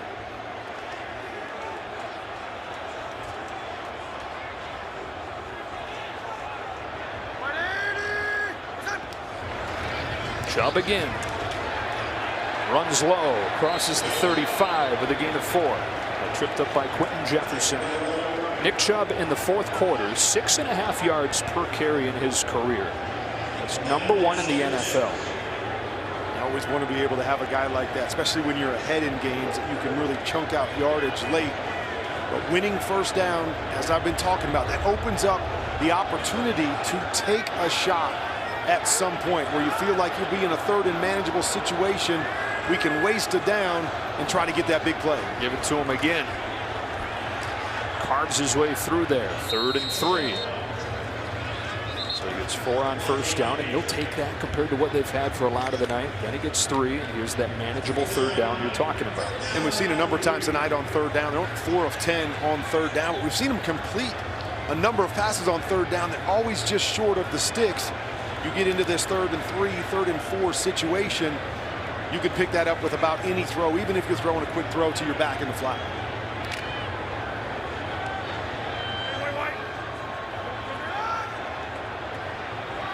Under 9 minutes.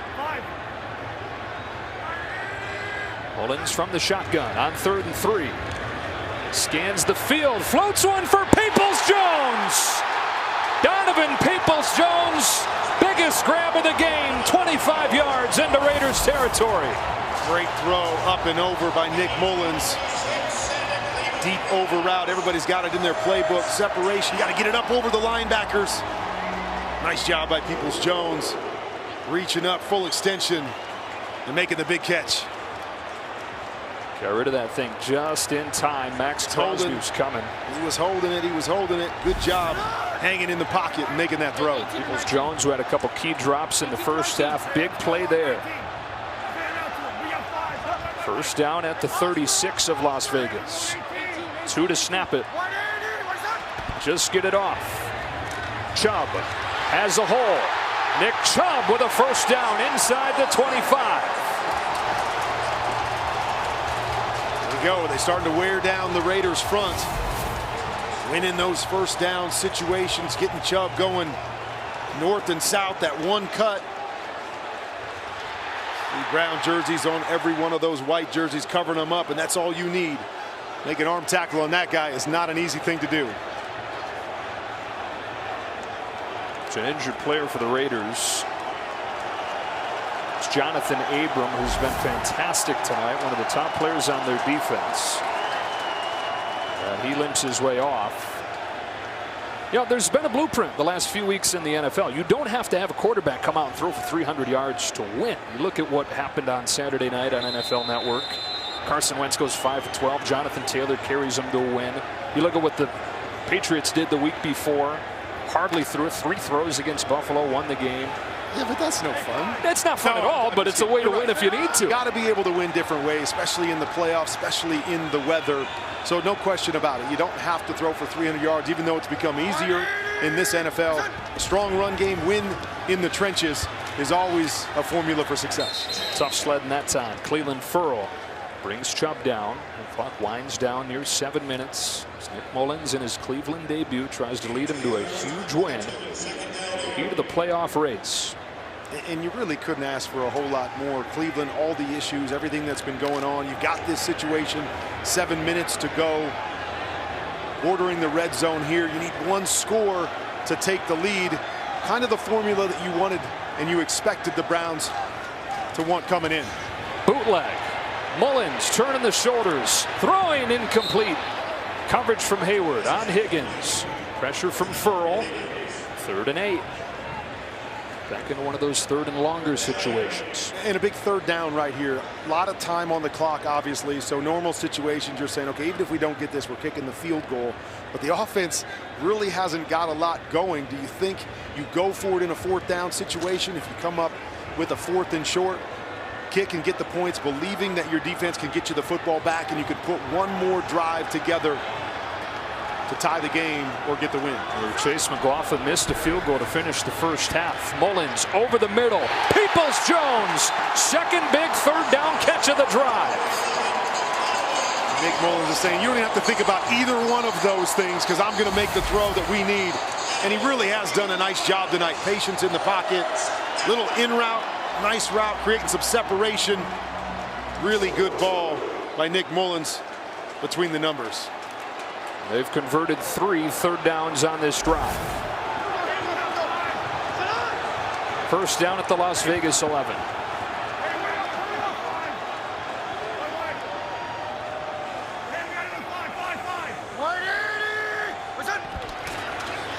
Here comes Chubb. Seam off the right side. Flag down as Chubb gets in. A flag in the backfield, and it's likely coming back.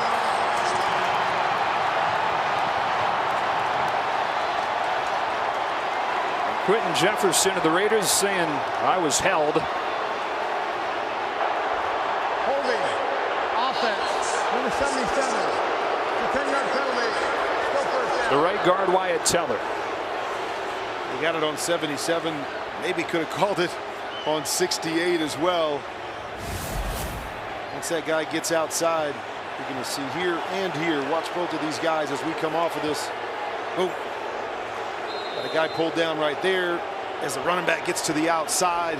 Arms get extended. Easy one for the stripes to call as well. Only the 3rd penalty of the night for the Browns, but it's a key one. Here they get it to Felton. It's covered well. Keyshawn Nixon there with KJ Wright. So they get a few of them back. But the clock's starting to get to the point where this may be 4th down territory. Right, and now you feel as a quarterback 2nd and long in this situation, you feel like you almost have to go, not necessarily for the end zone, but for the bigger play in these situations. You don't want to leave yourself 3rd and long inside the 15. So let's see if Nick Mullins tries to push it down the field a little bit. 2nd down, 17. They hand it off to Nick Chubb.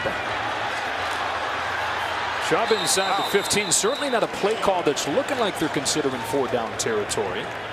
It's 3rd and about 11 coming here. Well, and that could really work out either way. You could hand it off here on 2nd down to say, hey, because we believe we're going to have 2 more downs to throw it. Okay, right.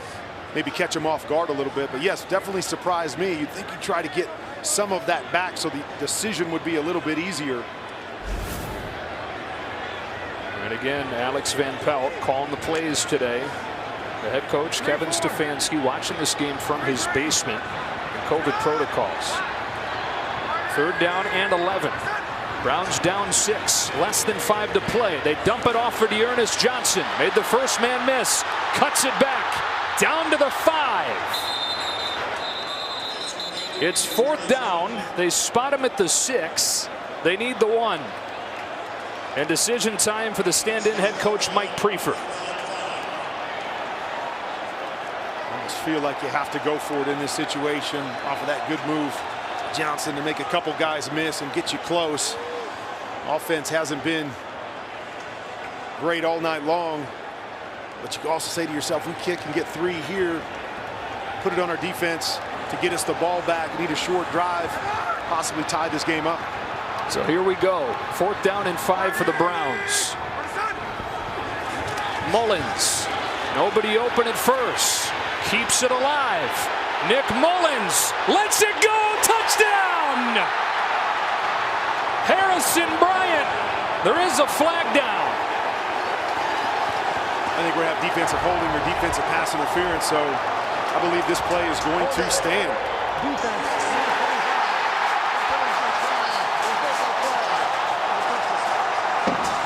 Harrison Bryant's first touchdown of the season comes from Nick Mullins and ties the game with 3:45 left. I thought Nick Mullins missed the quick little angle route to Chubb right there, but does a great job of buying time, keeping this play alive and making a play.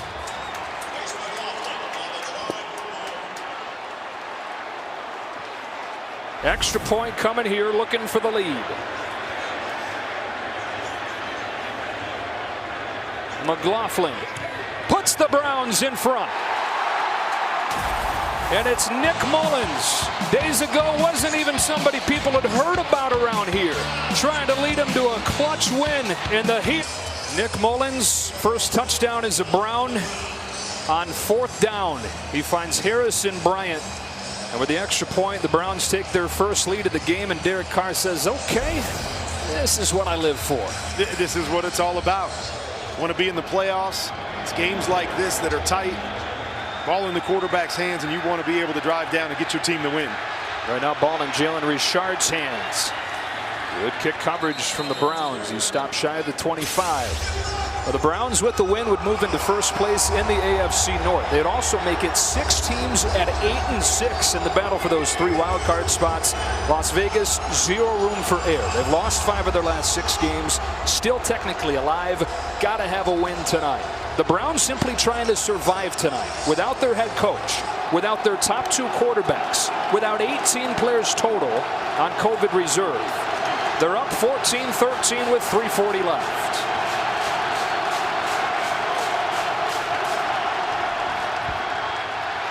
Carr lobs one for Moreau. Foster Moreau tripped up. That's a big-time tackle by Richard LeCounte. Only his 2nd one of the year. But Derek Carr, more 4th-quarter comebacks over his first 7 seasons than any quarterback in NFL history through 7 years. And here in his 8th season, trying to add one, trying to keep his team's postseason hopes alive. And lots of time. Don't have to force the ball down the field. Only need 3 points here. Good job on that pressure look. Just dump it off. Continue to get positive yards. 2nd and 4 in rhythm. Zay Jones has a first down.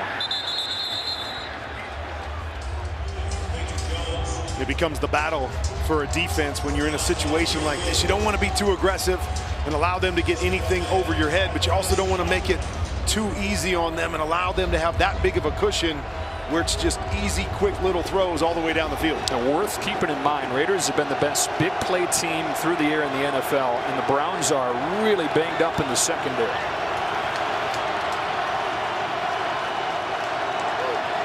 Under 3 minutes left on 1st and 10.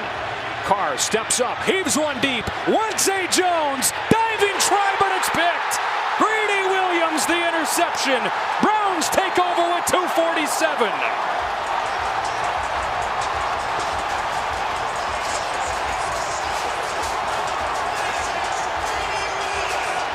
Man, it was a good read by Derek Carr. Got the safeties to squat their feet.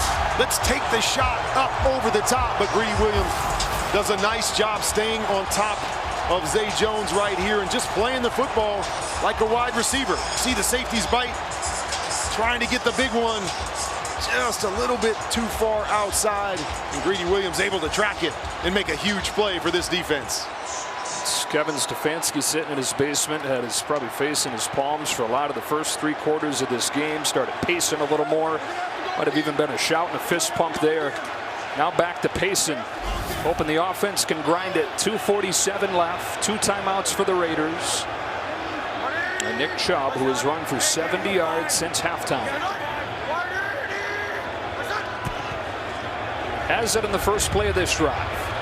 It's hit at the line of scrimmage. Max Crosby. We always talk about championship teams able to get into that 4-minute offense when everyone in the building knows you're going to hand the football off. And can you churn out some first downs and use up this clock? And for the Browns defense, these takeaways have been the biggest reason for their success lately. Their 10th takeaway over the last 4 games. And coming in, it's what you say. What's the formula? Keep it close. Keep it close. Keep it close. And then we're going to lean on those guys that have been here on the defensive side to make a couple big plays and set up our offense. And it's exactly the formula they've used here in the second half. Yeah, great defense. Get just enough for the offense. We've got a 1-point lead. Las Vegas down to its final timeout. Remember, they had to use their first timeout before the third quarter clock ran out, just to avoid a delay of game. One timeout, still got the 2-minute warning, so stop the clock a couple times here. Just can't allow Cleveland to get a first down.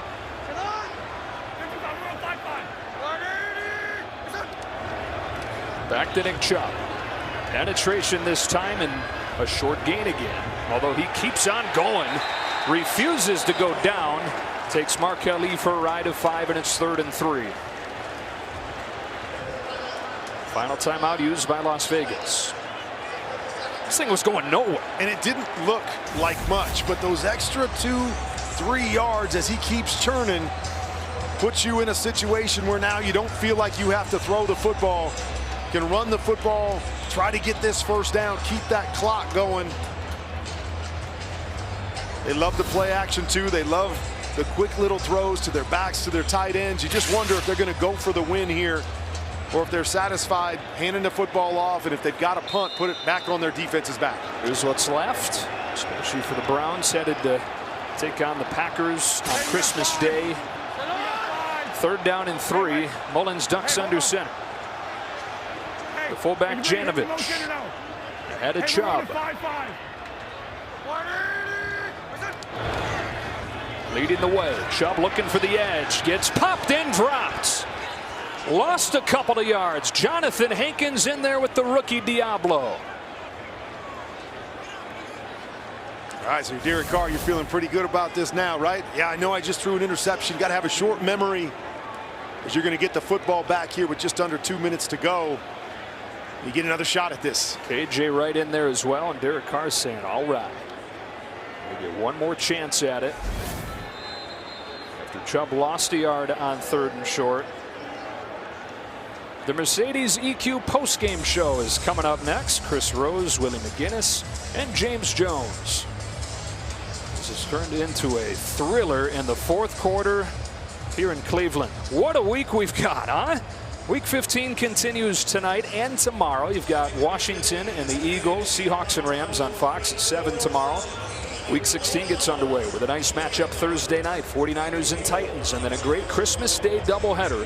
Browns head up to Lambeau to take on the Packers. Red Hot Colts go out to take on the Cardinals. Every one of those games has playoff implications. Teams fighting for playoff spots, trying to hold on to playoff spots. Man, it's going to be a fun few weeks here to finish the season. And here's the picture in the AFC at this point. Everybody and their friends sitting at 8 and 6. Browns hold virtually every tiebreaker when you're looking at the division with Cincinnati and with Baltimore. And Derek Carr trying to make a tiebreaker a moot point at this point. Looking for his 28th career game-winning drive. Something that he did against Dallas a few weeks ago. Well, the Chiefs sitting up on top. Start out 3-4. Everybody wondering what's going wrong. They've ripped off 7 straight wins. Get that #1 seed, but man, don't you just feel like so much of that picture we just showed is going to change over the next few weeks? Seems like it does every single week. Upsets all over the place. Every single day at this point with the way the schedule was this weekend and into this week. Colquitt to punt it off the side of his foot. Shortest one of the night, but it takes a nice bounce for him. Picked up by Renfro. Good coverage from the Browns. And so Carr and the Raiders enter the picture at the 29-yard line with 1:50 to go. It's amazing. Less than 2 minutes ago, Derek Carr threw that interception. He's going over to the sideline thinking to himself, man, I just lost this game for us. And now you get second life. You get another opportunity to put yourself in the moment. Let's see if he can capitalize.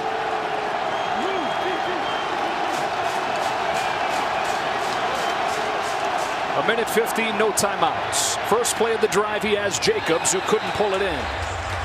Incomplete, 2nd and 10. You're at this point now where you got to ask yourself, are checkdowns good enough? 1:45 on the clock, no timeouts.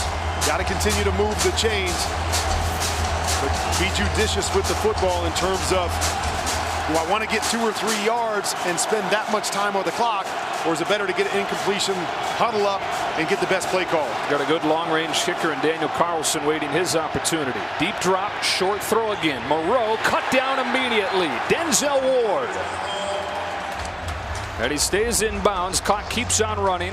3rd and 7. 90 seconds left.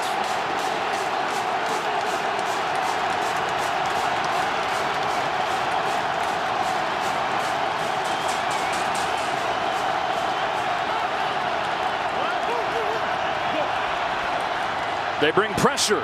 It opens up a window for Zay Jones and a first down to the 44. How about this offensive line all night long? After the game last week, big loss to the Chiefs where they really struggled up front against this good defensive front. They've done a tremendous job protecting Derek Carr all night long. Under a minute now. Carr has Jacobs angling out of the backfield into Browns territory. 50 seconds and counting. Out of timeouts. Now you switch that mode in your head. It's like, okay, now it's okay to get completions, to throw it underneath. We got plenty of time. Just working to get into field goal range. Need about 7 or 8 yards to get to within range for Daniel Carlson. Carr, a strike for Jones into the range at the 30. There is a flag down in the backfield. Holding. Offense.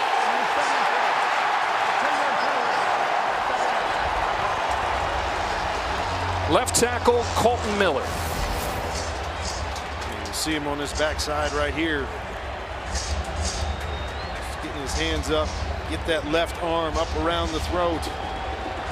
Man, looked like the defensive end was going down anyways, but huge call for the home team. Boy, it's a 27-yard penalty essentially. They would have had it at the 30-yard line in Carlson's range. Instead, back at their own 43. With 29 seconds, Carr looking for some magic. Moreau needs to get out of bounds. Cuts it upfield, gets some extra, and the first down. 22 seconds. 22 seconds, no timeouts. Got to talk to your guys in the huddle. Hey, we can complete this ball inbounds. Everybody's hustling up to the line of scrimmage so we can kill the clock. Just makes you wonder how many plays we've got left here with 22 seconds.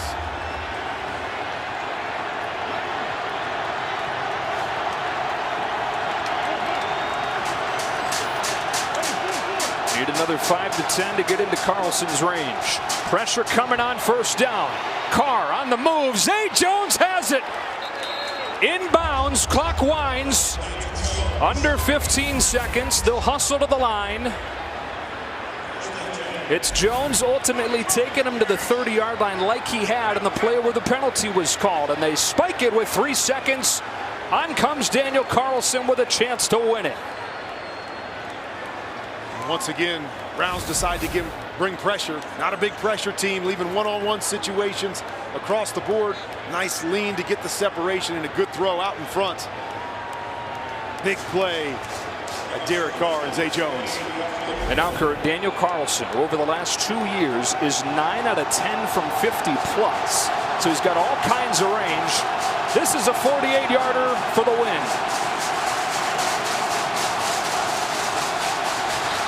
On the way and through. The Raiders win it. Instead of timeout before the snap. A timeout taken, and he'll have to do it again. Wow. Well, we saw how the strategy worked out earlier in the game. Let's see if it works in the Browns' favor this time. Perfectly timed. The stand-in head coach, the longtime special teams coordinator, Mike Prefer. The gamesmanship, special teams coach against special teams coach. Saw it work one way. Okay, he did that to me in the first half. Let me try that in the second. See if we can get out of here with a win. How about this pressure on Carlson? If he misses, their season essentially is over.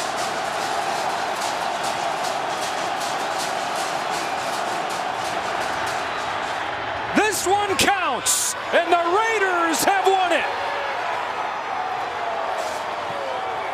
Las Vegas is still alive. 16-14 as Carlson hits the game winner.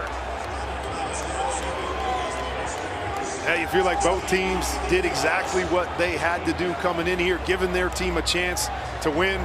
One team just did it a little bit better down the stretch. Give Derek Carr 2 chances. Talked about how good he was in that moment throughout his career.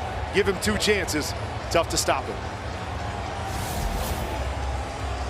Man, oh man, Daniel Carlson, his 3rd make of the day. He's now 31 out of 34 on the season. Pressure packed, and he said, okay, you're going to make me do it again. I'm going to straighten it out and drill it right down the middle. Yeah, there's number 4. That's how we do it, keeping our hopes alive after everything that we've been through and delaying the game. Getting off the plane and going back home. Coming in here and getting the win. Well, the story for the Raiders the last couple of years has been late season fades. They feel like they still have time to change that story for this team. Last year they started 6-3. They lost 5 of their last 7. 2019 they started 6-4. They lost 5 of their last 6. Such a promising start this year. They were 5-2. But then losing 5 of 6 coming into this game, just a little bit of hope left for the playoffs. That hope kept alive and boosted with a 16-14 win. So for Kurt Warner, Melissa Stark, Steve Weish, the rest of our crew, Joe Davis saying so long from Cleveland. We'll get you to Chris, Willie, and James for the Mercedes EQ postgame show.